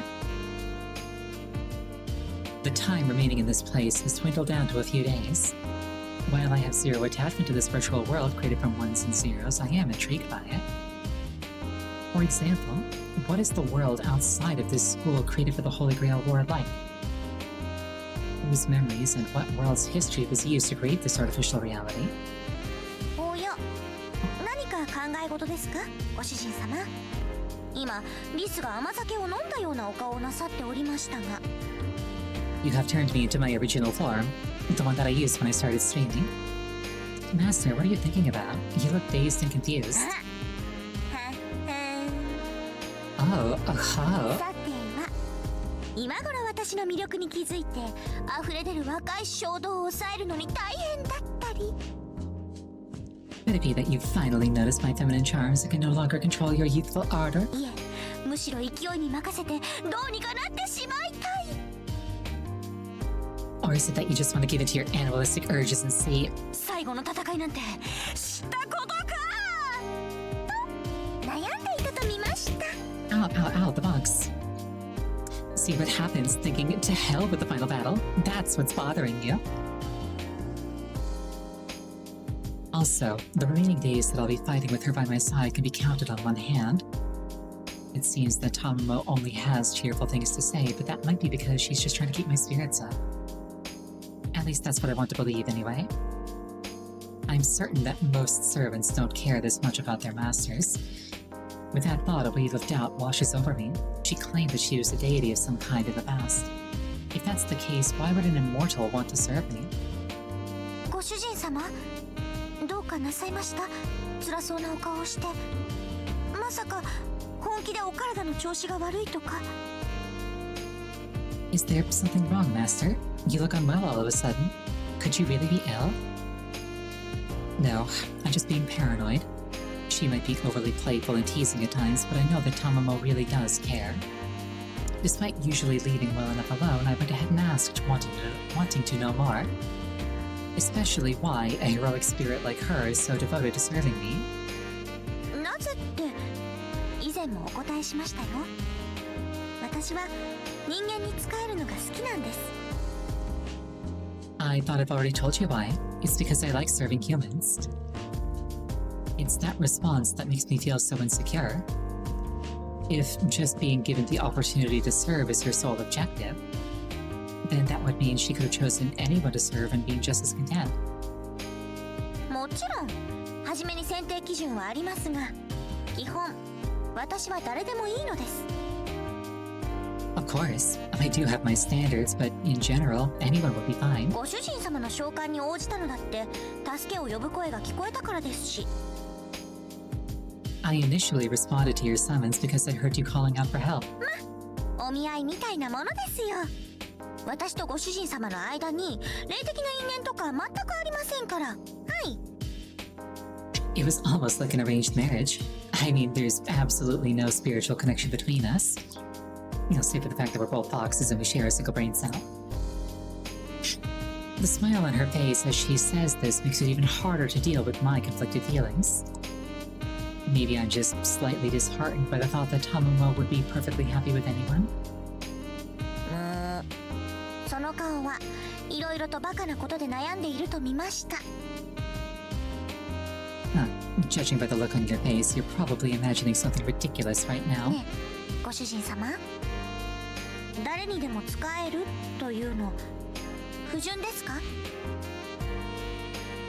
Master, do you actually believe that it's a bad thing to be able to serve anyone? やっぱり仕える相手は初めから特別な人でないといけませんか？ Does the person that one chooses to serve have to be somebody special from the very beginning? I wouldn't go that far. If I thought about it rationally, it'd be worse to choose who you'd serve based solely on personal preference. You don't have to take a person's humanity into consideration in order to be useful to them. It means more to serve a person with respect to what that person hopes to accomplish. はい、その通りです。さすが私のご主人様。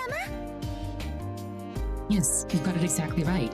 I'd expect nothing less from my dear master. 私はその人の行動が最終的に良いものであると感じた方にのみお仕えします。 I will only serve those whose intentions and actions are ultimately good. それが男性でも女性でも子供でも大人でも罪人であろうと悪人であろうともです。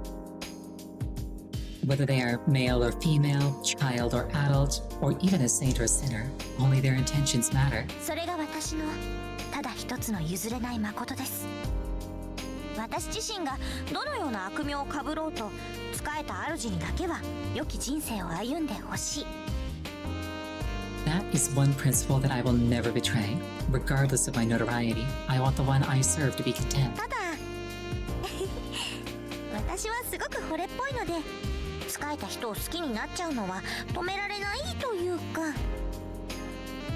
It's just, I become infatuated easily, and I can't help but like the person that I serve. ぶっちゃけ今回は一目惚れでした。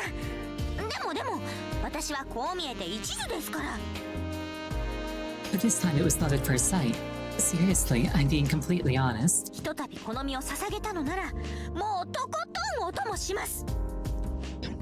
If I devote even just a tiny bit of myself once, I'll stay with the one I serve until the very end. ねえ、陸道輪廻の果ての果て、主の魂魄が尽きるまで影に日向にお守りする。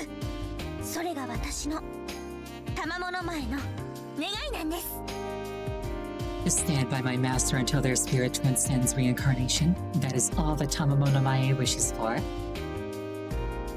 Tamamo's tail stands out straight, as if for added emphasis. I can't doubt the truth of her words. This Foxio deity honestly adores this mere mortal. Her wish is an irrefutable declaration of this fact. そういうことなので、ご主人様はもう安心して卵を妻認定しちゃってくださいね。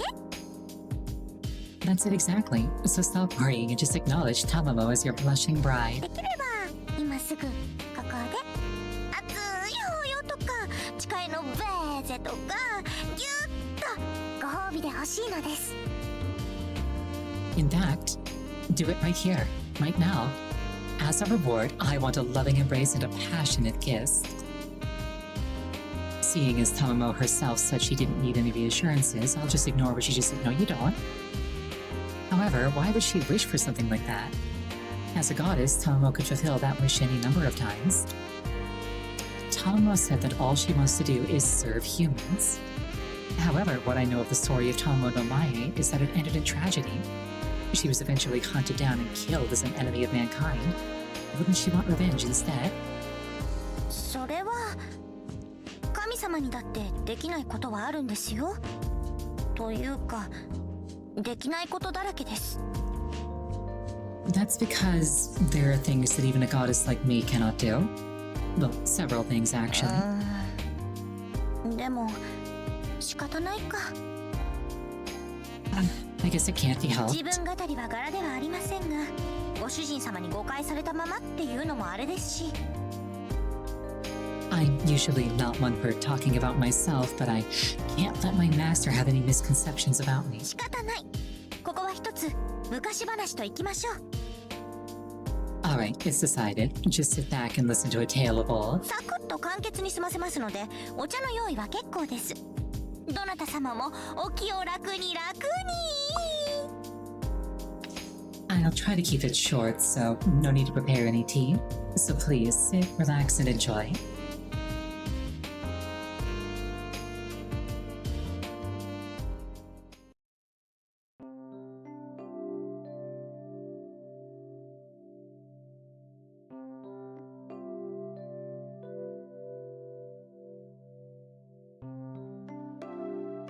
Producing a set of wooden blocks used in traditional Japanese theater to signal the start of a show, Tamamo begins her story.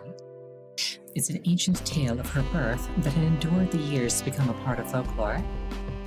まずは私の発端から。実のところ、私はアマテラス大神の一人格みたいなものなんです。Let's start with my origins. I am an embodiment of one facet of the personality of the goddess Amaterasu. いつもに出かけた時ですかね。自分を崇める人間を見て、ふと思っちゃったのです。My fascination with humanity began when I first left for Izuma, observing those who worshipped me. あのうぞうむぞうの連中は何が面白くて生きているんだろうって。I became curious about the lives that these ridiculous little mortals led. だってほら、人間なんて神様的に見たら無意味の具現みたいなものですから。Seriously, if you look at humans from the perspective of divinity, they're beyond inconsequential. I can't say anything to argue. It'd be like how humans view ants and cockroaches. However, though I may be just a data stream in this place, I'm still human. I wish that she'd be a little more tactful. だってそこをごまかしたら話が進みませんし。真実は耳に痛いもの。多少のイラつきは我慢してくださいませ。I thought you wanted to hear my story. The truth is often painful. You'll just have to deal with it. まあ、そんな上から目線のやつが一番ダメだっていうのは神様も人間も変わらないですけどね。And anyway, the relationship between humanity and divinity will always be one of inequality. そんなダメダメな大元の私は人間を見下しながら人間の不自由さを知りたくなったんです。Even as I looked down on mankind, part of me wanted to know more about the human condition. はじめはそうですね。やっぱり変な正義感から。I mean, my fixations from I guess you'd say a weird sense of justice. 彼らが悪い生き物だったら叱ってやろうみたいな思いつきで。At first, I thought that I'd use my power to scold and punish if they committed evil acts. でもずっと見ていくうちに大元の私は尽きない興味を沸かしてしまった。However, as I continued to watch mankind, my curiosity grew more intense. だって何一つ幸福な要素がないのに人間たちは楽しそうなんですもの。I mean, by divine standards, human existence is pretty depressing. But they seem so happy most of the time. 楽しくないのにあんなにも弱々しいのに多くの顔が笑っている。 Even if their circumstances are dire and they themselves are weak little creatures, they're usually smiling. 私が見えもしないのに全身全霊で私を信じて祀ってくれる。 And though most of them will never see me, they not only worship me, but do so with their bodies and souls. 大元の私はそこで思ってしまったんでしょう。 That's right. It was then that I had an epiphany, for lack of a better word. 自分に尽くす人間たちがそれはもう幸せそうだったから、 I 私 mean, も誰かに仕えてみたいと。 humans were so happy devoting themselves to me that I wanted to serve somebody in the same way. まあそれが間違いだったんですけどね。神様は神様らしく天の岩戸で引きこもってろって話です。 And boy, was that a mistake. A god with any sense should just stay in the celestial cave where they belong. In an obvious attempt to cover her sudden bout of melancholy, Tamamo forces out a chuckle.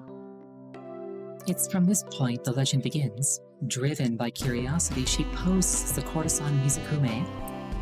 And as she was incarnated as a young human girl on Earth, she lost all memories of herself as a goddess. Mizukume grew to be a true beauty, and the then Emperor of Japan, Toba, fell in love with her at first sight. However, the passionate love affair wasn't to last. A diviner in the royal court identified Mizukume as a fox spirit, and she was forced to flee the palace. It was never discovered whether Mizukume was just leading the emperor on, or if her love for him was real.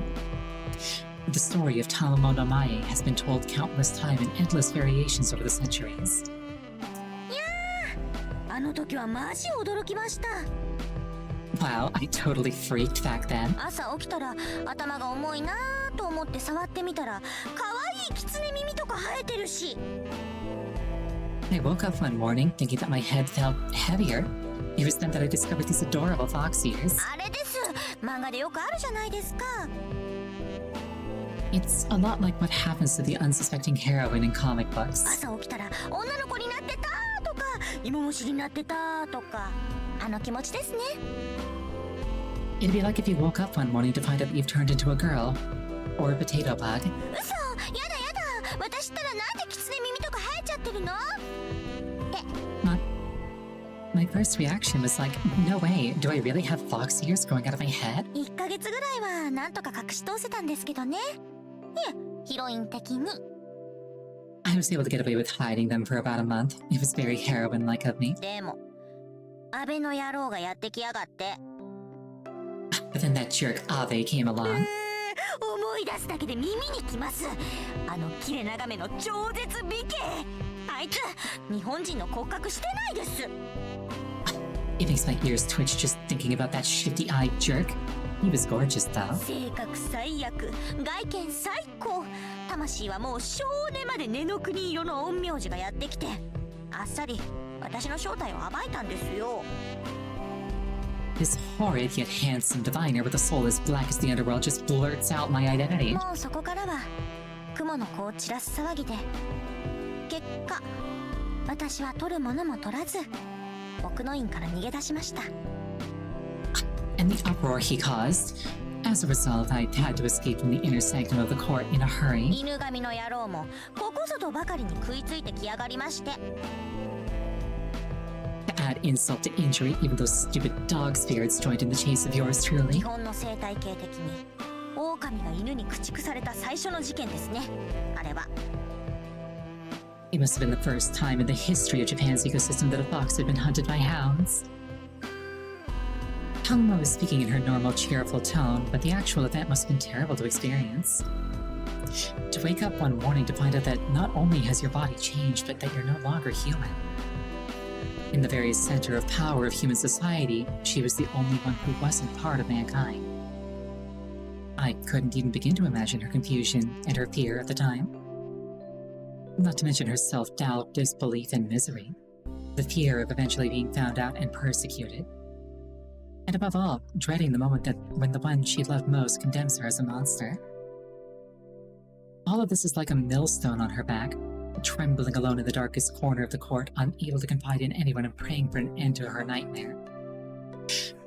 None of the pain that she felt comes out in Tomomo's words. She only speaks of the good things. その後、パニクりながら、なんとかナスのまで逃げたわけです。そしたら、なんでかキツネたちが集まってきまして。Somehow, I escaped to Nasuno. There, for some reason, all of these foxes gathered around お me. 待ちしておりました。お疲れ様でした。さぞ苦労なされたでしょう。とか。They said things like, "You've come a long way. What a rough journey you had." あの子たちも私を心配してくれたんでしょうけど、ちょっと空気読んで欲しかったです。Well, they must have been worried about me, but I wish they could have realized how I was feeling. そこはすぐにいい人見つかるよ、ファイって励ますところです。女の子的に。As a girl, I thought they should have been more encouraging, like, "You'll find somebody soon. Keep at it." Oh, she's pretty.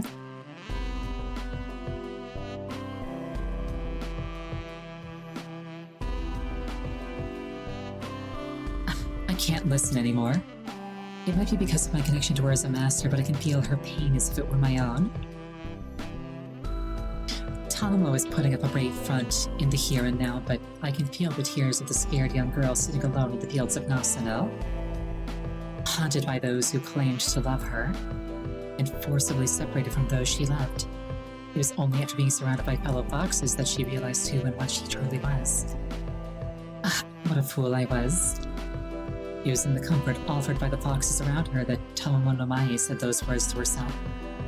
She was betrayed and hunted down by humans who feared her. She did nothing wrong. She only tried to help them prosper. She was forced to flee the village she considered paradise simply because she wasn't human. ようこばとだとやってきた軍勢は、そりゃあ壮観でした。The hordes of soldiers that came screaming, "Kill the fox demon," was a spectacular sight to behold. 私も勢い、よーし、バチこーいと応戦しちゃったほどです。まあ、皆殺しはやりすぎましたけど。And I was like, "Alright, let's do this," and thought back. I did go overboard and kill everybody though. 言い訳になりますけど、私だってそれなりに弁明はしたんですよ。けど、誰も私の言葉は聞いてくれなくて。It might seem like I'm making an excuse and all, but at least I apologized, you know? Nobody listened to me, because they were all dead. We're gonna take a 5-minute break here. One of those things where Twitch will run ads if I don't. Please use this time to refill your beverage, go to the bathroom, anything that would take you about 5 minutes. We will resume this story shortly.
I return.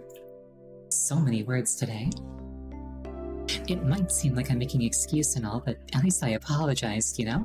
But nobody listened to me, because they were all dead. 2度目は反省して、なんとか話し合いをしようとしたんですけどね。After the second such encounter, where I killed so many people, I was regretting what happened and tried to reason with them. 3日3晩矢の雨で、何を言っても聞こえなかったみたいです。It rained arrows for 3 straight days and nights, and nothing I said seemed to register with them.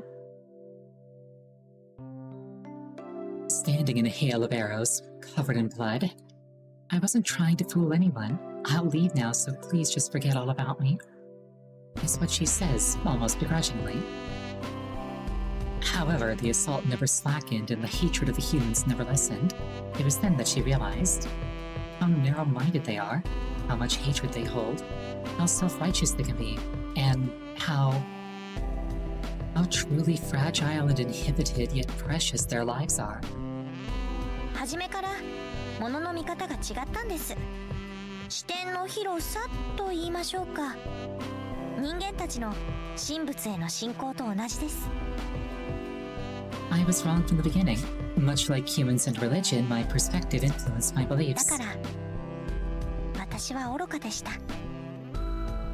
神様のくせにそんなことを最後の時まで気づかなかった。And even though I am divine, I was a fool. I didn't realize my mistake until my final moment. Humans respect gods, and through the various priesthoods try to understand and be one with them. But in the end, their effort is wasted. No matter how hard they try or what power they have, just as humans cannot become gods, there is no way for gods to become human. And that's how it ended. Tamamo Namae died screaming, felled by an enchanted arrow. That is the story of Tamamo Namae. It can be dismissed as a tale of a goddess deemed unworthy of the gift of humanity. To boil it down, it's a story of a delusional child goddess who admired humans too much. Poor thing. とまあこんな話です。ご主人様は神様だからって遠慮してますが、全然その必要はないですから。Well, that's everything. I know you feel the need for decorum as I'm a goddess, but there's no need for も that. っと積極的に、むしろ愛の力に負けた感じで押し倒してくれちゃっても、卵的には OK です。In fact, it'd be a-okay if you threw me to the ground and gave in to your overwhelming carnal desires. Even as she finishes her sentence, the wild fox girl leaps at me. She's obviously playing around and ow, the box. Wait, why is the... Ow, the box. It hurts. She's obviously playing around in order to lighten the mood. Or not. Because she's actually pouncing me. Ugh, why can't my servant stay serious for more than a few seconds? 叩かれたつうか逃げられた。 I've been rejected and even run away from? 嘘。マウントから脱出する高等技術をどこで習ったんですか、マスター。 No way. Where did you learn how to escape my super secret concupiscent vulpine mounting technique? It wasn't skill, just survival. Tomo issues a stream of insults under her breath, you meanie being the nicest. To say her expressions of love are persistent would be a gross understatement. Considering her gory demise at the hands of man, she still only wants to serve. はい。この私はそのように生まれたもの。それに誰かの人生に寄り添うのは嬉しいのです。 Also, I can't remember if I mentioned this earlier, but I did go back and rewatch the intro, and she actually does address like the whole girl thing, dismissing it, saying, "With my magic, anything is possible." Yes, because that's just how I am. That, and it brings me joy to be an important part of somebody's life. 人間ではない私ですが、人の人生の一部になれた気がして胸があったかくなります。 Although I'm not human, it warms my heart to be needed by somebody. そしてその温かさを私はもうもらっているんですよ、マスター。 To add to that, I've already experienced that feeling of warmth, Master. 私はあなたのサーバントです。私が使いたいと焦がれる魂を持ち、好きになってしまったお方です。 I am your servant. My soul yearns to serve, and I have to confess that I've come to truly like you. かつて私は人間になりたいなんてわがままのせいで世界を敵に回しました。 I それ once は made 摂理への逆行であるからです。 I once made an enemy with nature due to my desire to be human, which went against divine でも providence. 今は違う。ご主人様に仕えていたい。 But it's different for me now. I want nothing more than to serve you, my dear master. 神が人を愛し私欲で守ることを摂理が正そうというのなら、私は今度こそ自分の意志で世界を敵に回します。 But if us gods who love humans have to protect them in spite of divine providence, then so be it. だからどうか最後までおそばにいさせてください。 So please allow me to stay by your side until the very ご主 end. 人様が何者であれ、私の愛は変わりません。 Regardless of what kind of person you turn out to be, my love for you will never この change. 水天日光アマテラスの雫石、横島な私利私欲で砕け散るその時まであなたの森を務めます。 Until my selfish desires shatter it to pieces with my eightfold blessing of Amaterasu, I will protect you. Although that selfish desires comment worries me, Tomo's declaration makes me truly happy. For one like me who had no future and no place outside of the Seraph, she instills in me the desire to stay alive. This long struggle is coming to an end, and the enemy I have yet to face is undeniably powerful. But I no longer feel any unease. For now, with her fighting by my side, I need to keep focusing on obtaining the Holy Grail, making sure that I regret nothing I do along the way.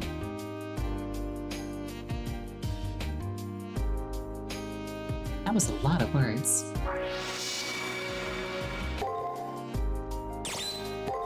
My throat is very dry.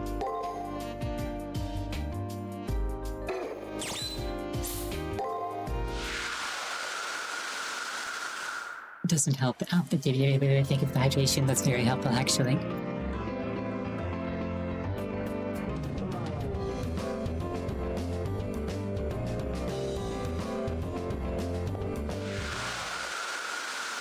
It does not help that I was laughing so hard yesterday that I was afraid I would end up with abs. 聖杯戦争。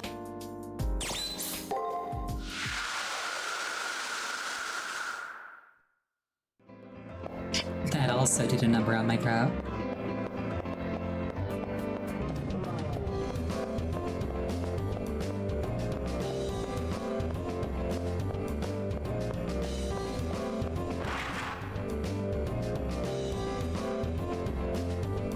It would seem that the Haraway family pretty much controls the Earth. According to Mooncell records, they've actually been an economic powerhouse since ancient times.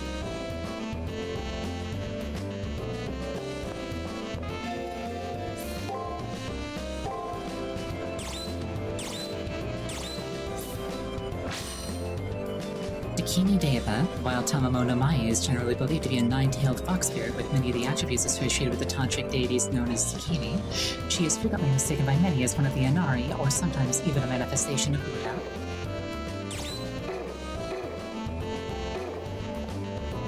That's the information that rank up added. The final elimination battle. Your opponent is the Haraway Prince. I suppose that was inevitable.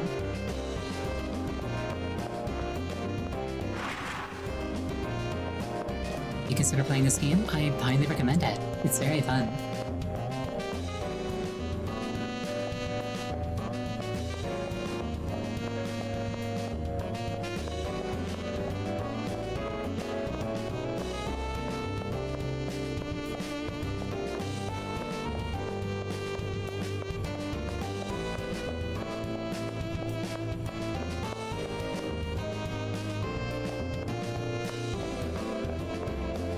Specifically, the version that I'm playing is a fan redub, because the official dub was kind of phoned in. When I arrive on the roof, I'm surprised to see that Rin isn't in her usual spot. How's it going, Ariel? Why did you come up here? A voice comes from overhead. It's Rin Tosaka, looking up at the sky from the top of the entryway. Accepting her invitation, I go to the indicated spot where Rin plops down beside me.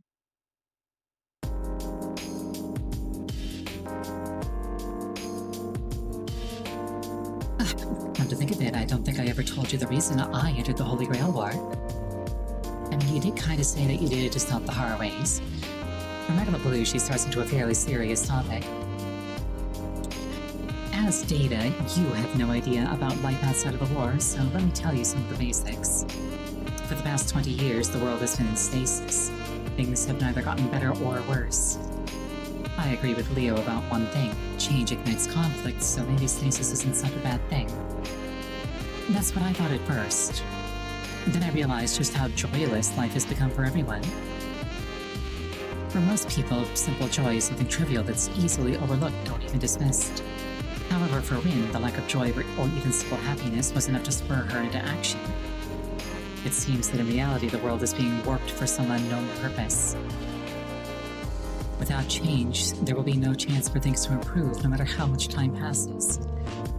The only thing that can happen in such a world is that people stop living and merely exist.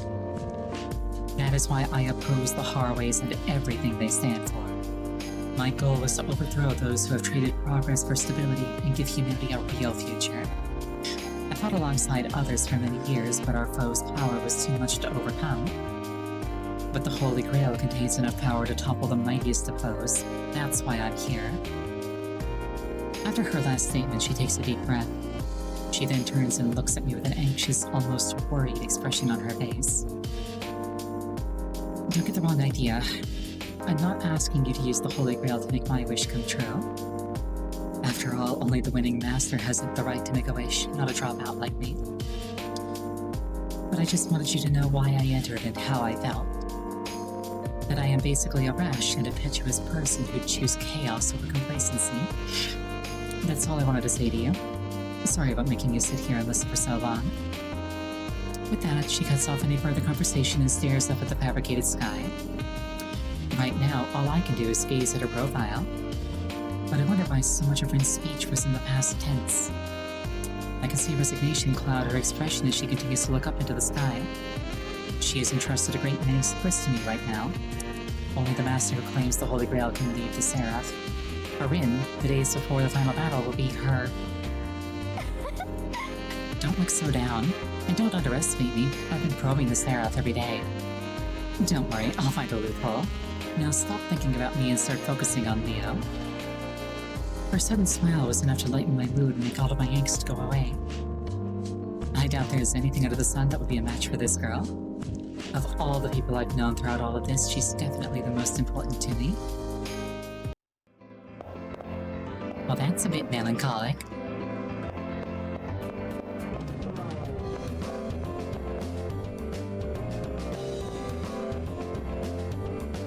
This person's another NPC. She gives side quests. Ariel, care to listen to your favorite teacher's absolute final request? I know I've been making you work really hard, but this is the final one, honest. I have a feeling that somewhere in the arena is an object that grants wishes. If you go and get it for me, I promise I'll leave you alone. Really, no more requests ever. You can find it today only on the arena's second floor. Would you please go get it for me now?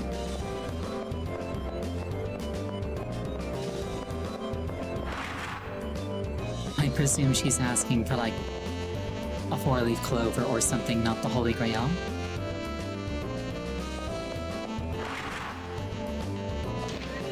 I don't believe I have a level, but it's worth checking. Nothing fancy in the fountain.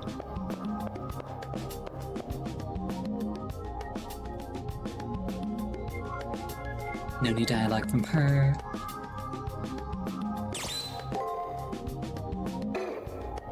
No new stats for caster.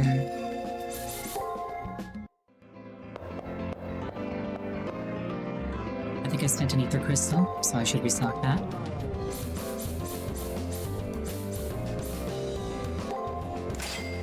I spent a return crystal. I've got enough ether. Yeah, I've got enough ether crystals for now. I'm being stingy with my money. Celestial Blaze, Scapegoat Charm, or Silver Anklet will allow you to use code casts that can greatly improve your servant's abilities. They're far more powerful than any of the mystic codes sold here. Be sure to equip one post-haste.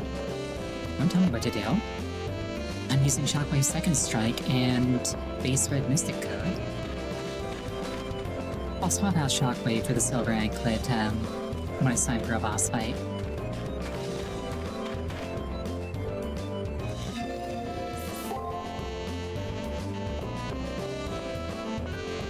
I will double check Caster's dialogue to make sure that there's something else new. And then I will finally head back to the arena.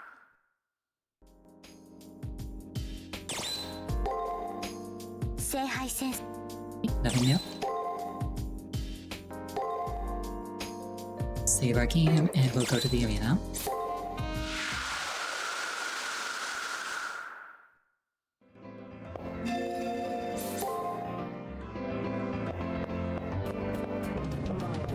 Oh shoot, it's Leo. The younger Harvey stands in the hallway, a red-clad prince waiting to grant me an audience. It's Leo. It's okay, I didn't bring Gawain with me.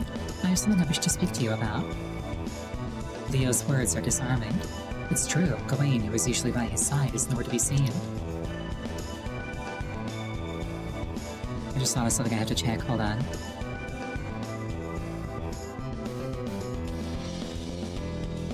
I gotta do it before 9 my time, hold on. Shoot, okay. Sorry about that. When you fought my brother, I did not expect you to escape digital death. You bested him, though. And it is a credit to my brother that you have held out until the very end.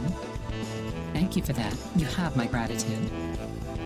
It's hard to tell if he's agitated about his brother's death since he's thanking me. Could any normal person be so calm in this situation? It gives me the creeps to listen. My brother was weak. That's why he was selfish and defensive. While he said he believed me, he really just believed his childhood promise to his mother. But he must have been happier that way. If Leo's mother was the woman who Julius mentioned at the end and the one who wished Leo well, then he must have been happy when he died, remembering that face and that voice. At least I think so. Anyway, you did well by my brother. I know he would want to thank you.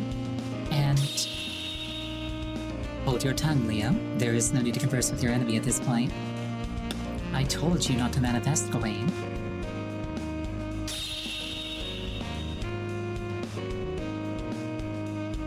I apologize for his behavior. He holds no malice, so please try to forgive him. Castigated by Leo, Gawain frowns and disappears. Not missing a beat, Leo continues. In any case, our battle commences in just 4 days. I look forward to the unparalleled battle ahead of us, Ariel. He speaks with sportsmanship, but I can tell that he doesn't think that he'll lose. I'm so curious about one thing. Why is Leo participating in the Holy Grail War? The reason I want the Holy Grail? For world peace, of course. The Holy Grail will be effective in strengthening the Harway rule. Harway's management system is what keeps the world stable. The real world, that is. Neither strife nor poverty exist within its limited domain. Expanding the boundaries of that domain is top priority. Maybe some people will feel a bit stifled by the system, but it's for the greater good of humanity. We want the world to understand that. I don't think that Leo is lying. He truly believes that he's performing a great service for humanity.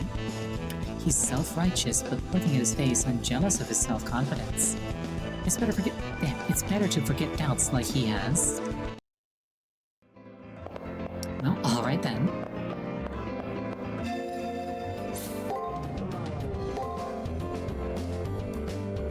Time to take our first look at the second floor of the 6th arena. 7th arena? Whatever.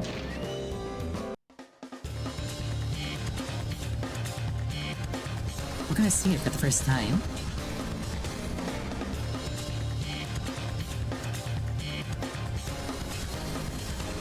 Oh, this place is very pretty.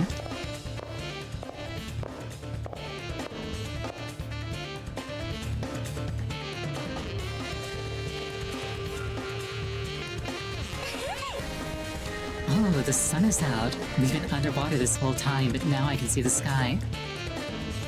Master, this is the final area. Let's give it our best. The last area. These are the final few yards in the long journey towards the Holy Grail. Whatever happens, this is the end. So why does this brilliant sun fill my heart with such unease? I haven't fought Leo once since finals began. It is still unclear how powerful his servant is. He's a knight of the Round Table, one of King Arthur's chosen. Gawain, the White Knight. I wonder if my abilities are a match for his. ご主人様、お気をつけて。 Well, he's a white knight and I'm a girl, so it's fine.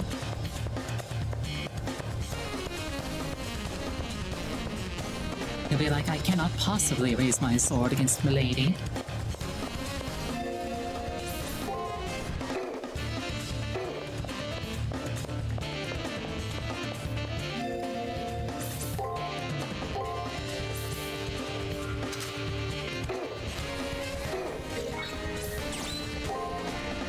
Let's scan the map.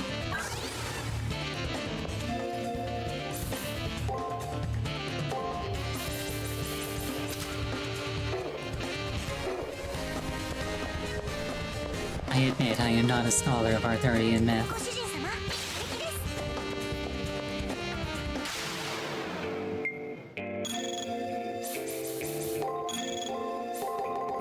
お任せください。私の本気見せてあげます。円形よ、走れ。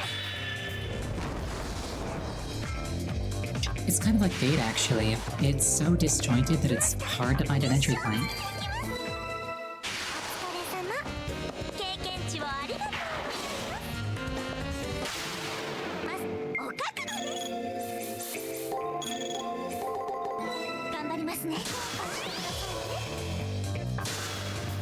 Plus, I just don't really care that much.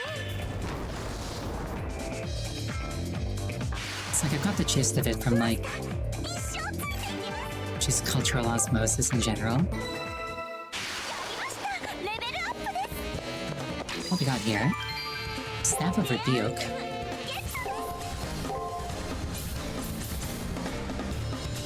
Oh, it's a better Staff of Fortitude. Awesome.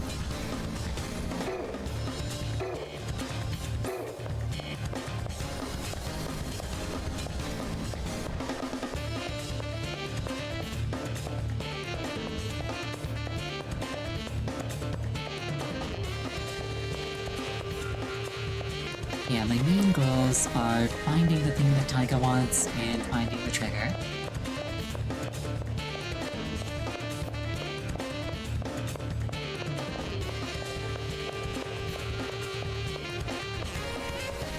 Oh, also, Arthurian myth. Yeah, Teacher's Emblem. アイテムゲットです。 Arthurian myth doesn't really have prominent foxes, so that's another reason why I don't care that much. ご主人様、敵です。 I'm very one note. And I'm not sorry. 頑張りますね。私の本気見せてあげます。円形よ、走れ。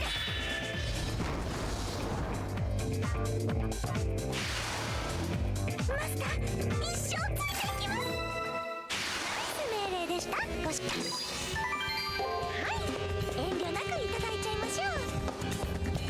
I do enjoy that as long as I've got MP, Caster is functionally trivializing the entire thing at this point. $20,000, we take those. 遠慮なくいただいちゃいましょう。まず、お覚悟です。 It's very cathartic after how brutal the initial levels were. バリバリ呪う。してくださいね。よく燃えますね。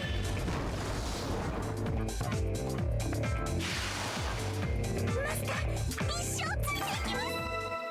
サクッと次に行きましょう。1円に泣くものは1円に泣くです。れって本当なんですかね。 That's a Nephilim. I would like to go into it with a bit more mana than I currently have.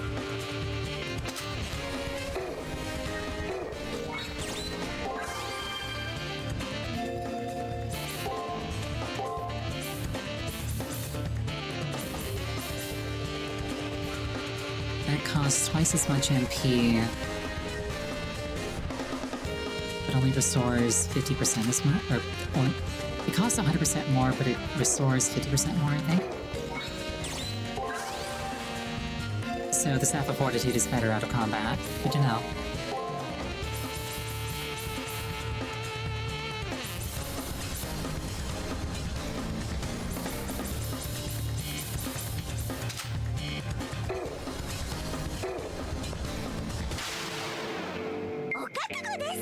In combat, action economy matters a lot more.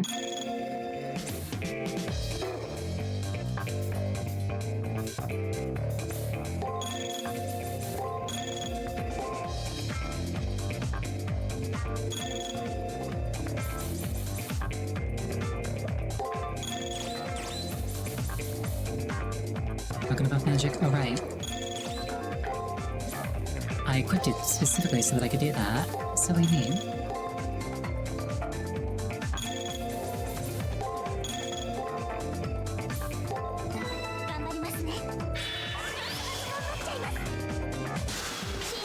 Silly me trying to, like, prioritize safety.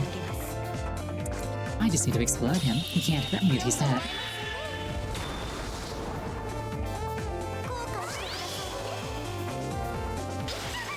Ow, my bones.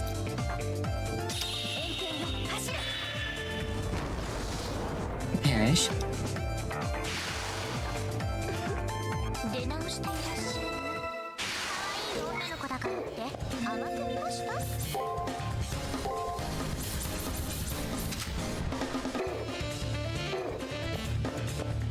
Nom nom nom EXT.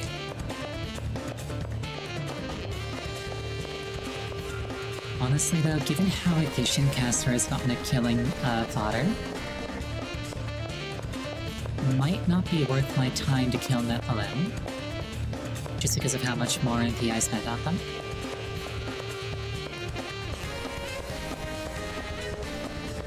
I don't really feel like running the numbers right now though. Oh no. Master, I smell a little boy. Master, why do you... Anyway, that means our enemy has entered the arena. Are we going to snoop on him to find out what he does? I can sense that Leo has entered the arena as well. His aura isn't malevolent like Julius's or subtle like Ronnie's. The pure, unclouded flow of his magic makes me think of the sun shining in a clear blue sky. Look, the sun has come out. That little boy has no right to speak of the sun like that. This cute girl will teach him a thing or two. Isn't it reckless to head into battle? Still, it'll help to see Gawain in action.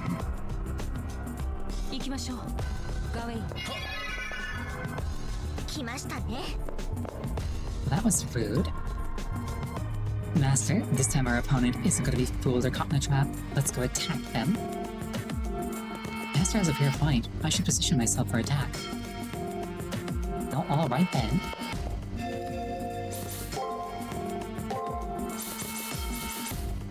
Let's retail the tank.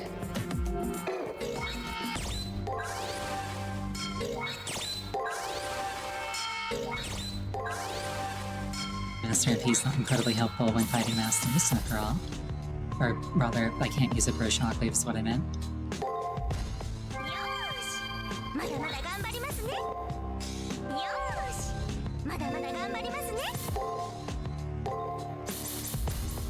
Yo, cast? True.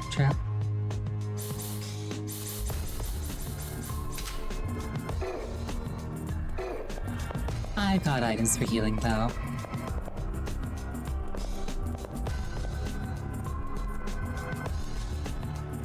There he is. When we reach where a passageway empties into an open space, Leo appears at the other end. I exchange a quick glance with Caster before we jump out in front of Leo. To his credit, Leo doesn't react, other than smiling like he just ran into a friend. Hello, Ariel, and hello, I don't believe we've been introduced. Nice to meet you, caster. I look forward to fighting you from the bottom of my heart. Oh, really? So what if I said let's fight now? Do you wanna? Step back, you foul demon woman. You shall not sully this gentleman with your evil hands. It's alright, Gawain, though I feel enticed. How odd.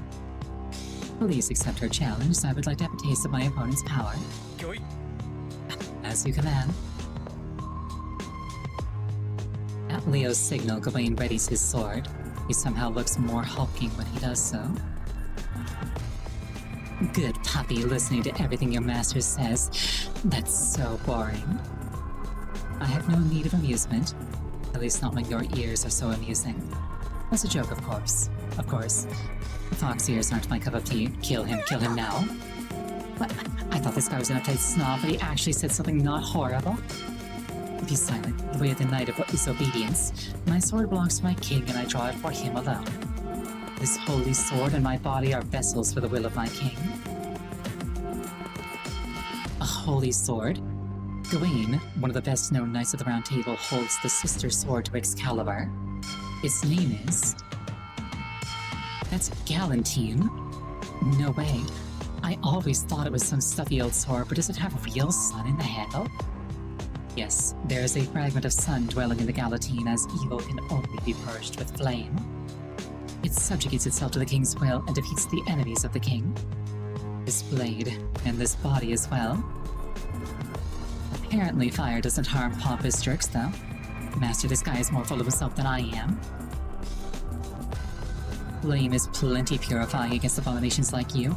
I will carve into you with the symbol of my king.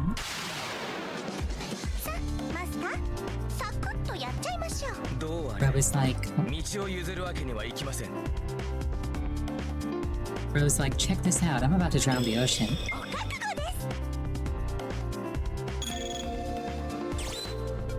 It's totally going to work.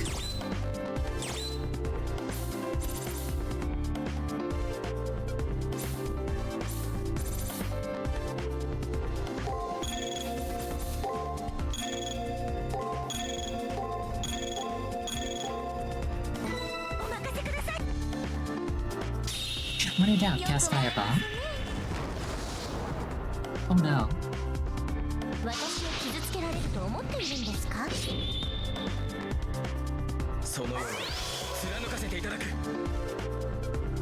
Looks like a luck buff.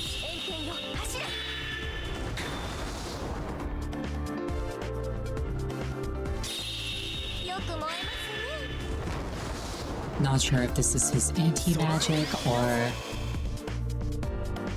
defense buff.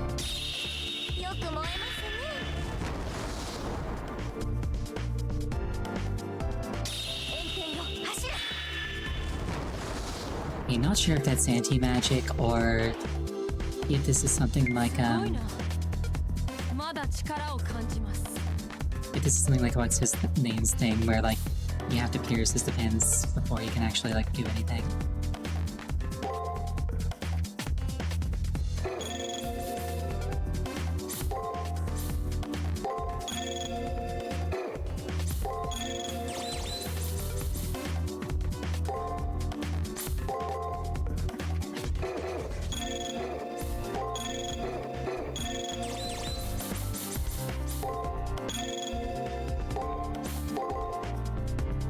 We'll be a little bit more conservative with the magic this time around.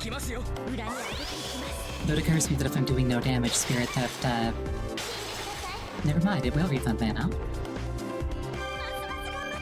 I was gonna say, it's probably not gonna do anything.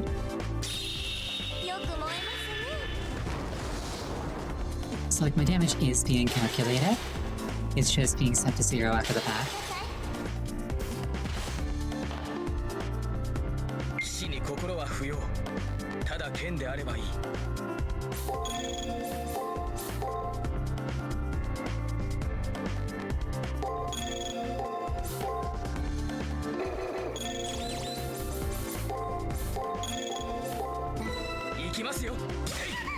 On my bones.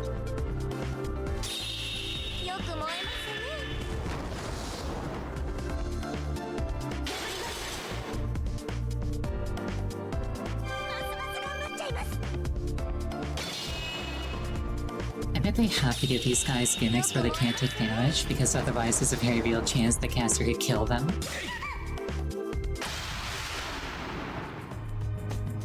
Gawain, it seems time is up. Please put away your sword. As you command.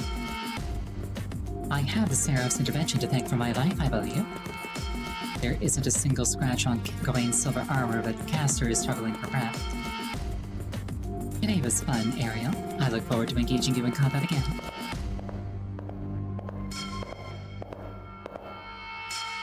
With a smile, Leo disappears off into the arena. He's cheating. Nobody should be invincible. He really is as powerful as the sun. It was too much. I, as well as Caster, have overcome a lot of powerful enemies, but it's beyond us to even make a scratch on Gawain's armor. Just 4 days remain before the elimination battle. I wonder if we can really close the gap in ability before then. There must be something we can do. If we don't find a solution, I won't be able to reach the Holy Grail.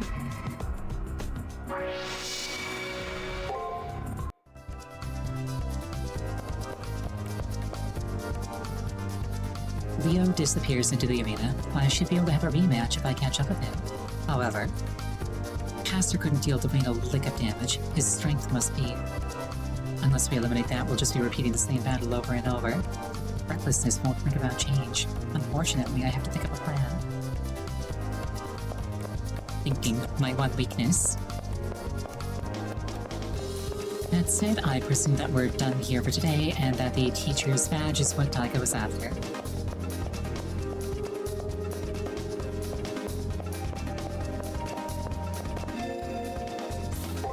Let's see what the new information says.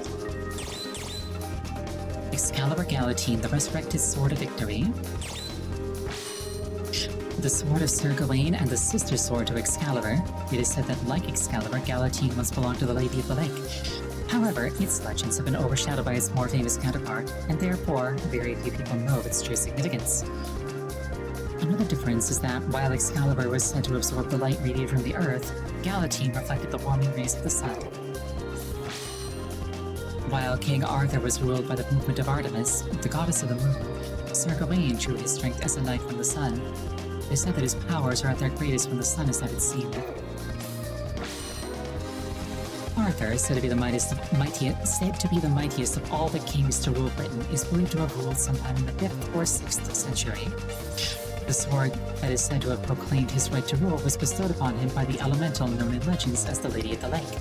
The entire episode was passed down in the stories collectively known as King Arthur and the Knights of the Round Table.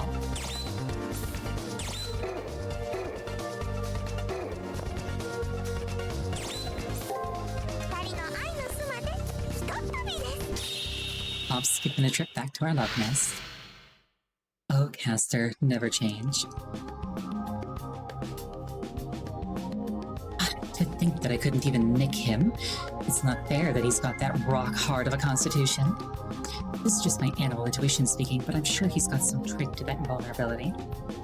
It's probably like while he's in sunlight, he's invincible, so if we make it dark, he's fine. We'll win if we can discover his secret in the next 4 days. The power of love is on our side.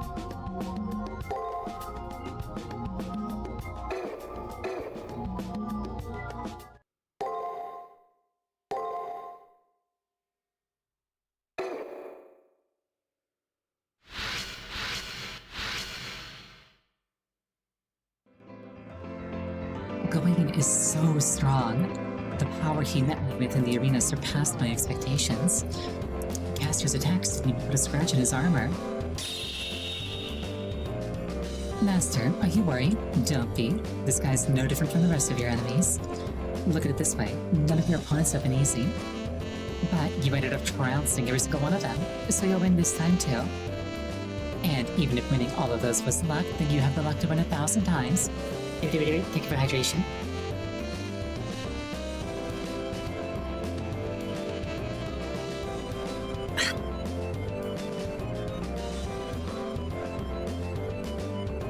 Amamo will be your lady luck, guiding the dice however many times it takes. That's right, not a single fight has been easy. I don't know, I kind of snapped Alice like a twig. I just need to do the same thing one more time. just once more. I shouldn't worry because I have Reen as my ally.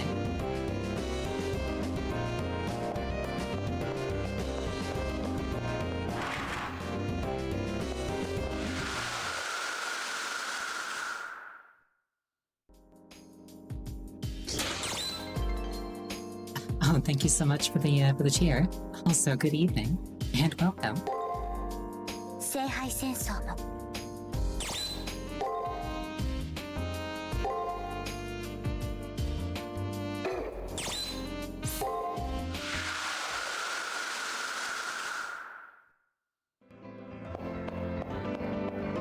Hurt dog.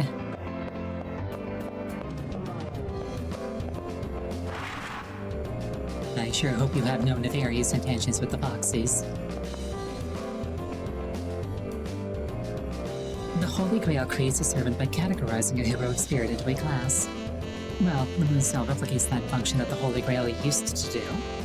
Unlike the original Holy Grail, this digital simulacrum can manage over 100 servants at once. Also, yes, I really enjoy Foxies. When I started this game, it was like, do you want a servant, or sorry, do you want a saver, an archer, or a fox girl? And I was like, what question?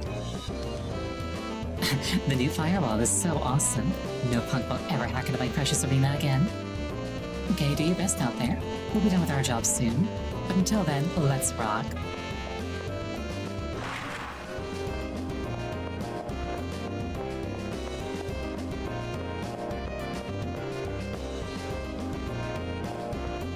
Yeah, exactly. Difficulty is irrelevant. We are two foxes with one brain cell between us, and I wouldn't have it any other way.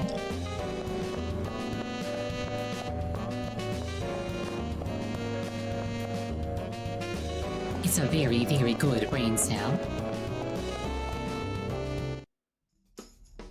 So, you faced off against Gawain? I tell Rin about my encounter with Gawain, who I fought against the previous day. His name, which bears no shame, the blade that shines like the sun, was apparent invincibility. They obviously have nothing but contempt for you if they simply told you Gawain's identity. They're probably counting on the divine protection of the morning sun that Gawain supposedly has. As long as the sun shines, Gawain might be the mightiest heroic spirit, even greater than Arthur. The power of legend. Gawain's exploits are described in detail in the Knights of the Round Table mythos. It's said that he was a hero who was blessed with great powers by the sun. Now that I think about it, his abilities seem to be taken straight from the legends. Have I not been paying attention to what heroic spirits are, anyway? But every hero has a weakness, and Gawain is no exception. No matter how powerful his abilities, he cannot escape the shackles of his legacy. And according to legend, overcoming his greatest strength will leave him vulnerable. The stories say that Sir Lancelot previously wounded Gawain by waiting until the sun set before attacking. But in the Seraph, the arena days are controlled by the system. I couldn't imagine the sun setting while inside there. If that's the case, all we have to do is block out the sun for a while. Even with my power, I'm not sure how long I'll be able to keep it up. While Rin's power as a wizard is without question to use such an advanced technique. I wonder if there's something that I can do to help. Right. As this is going to be a Herculean task, I'll need a place where I can concentrate. At first, I couldn't think of a place on campus that a wizard could work without bother. The multimedia room. Maybe the multimedia room that Julius was using before. But the secret to gaining access to it probably died with its original occupant. For now, I'll poke around the multimedia room. Maybe I'll find a clue about how to get in.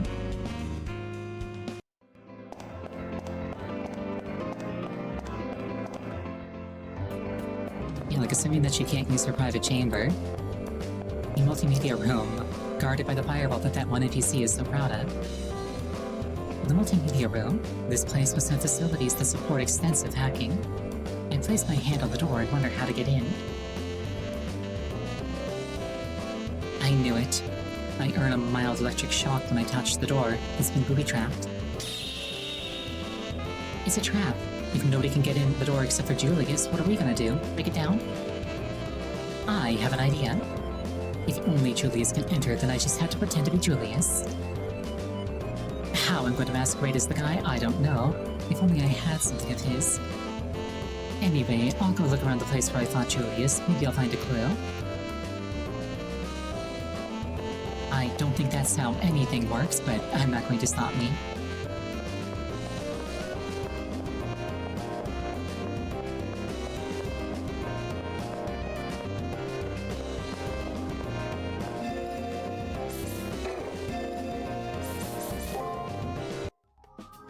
I think I leveled up in the arena. It's getting to that hour where my memory is no longer as reliable as it normally is, and it's normally not very reliable. But I was right. We take those.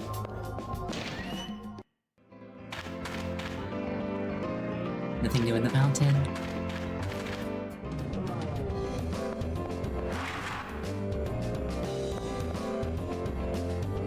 Nothing new from Sakura. I'm pretty sure I checked the second floor already. Oh, hello. Did you find it? The object that grants wishes? This isn't it. Please, you have to get it for me. Come on, you'll try again, won't you? If I must. Thank you, thank you, thank you. You have my gratitude. The object that grants wishes has to be on the arena's second floor. It just has to. That area is probably over the sea right now, so... That area is probably over the sea right now, so everything should be copacetic. After 2 days' time, I won't be able to see you again, so please get my ass full before then.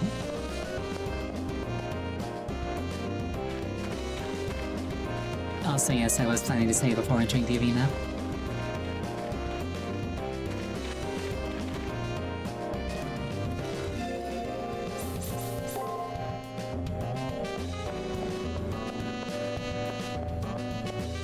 You know, I've been going for 3 hours, my throat is super dry.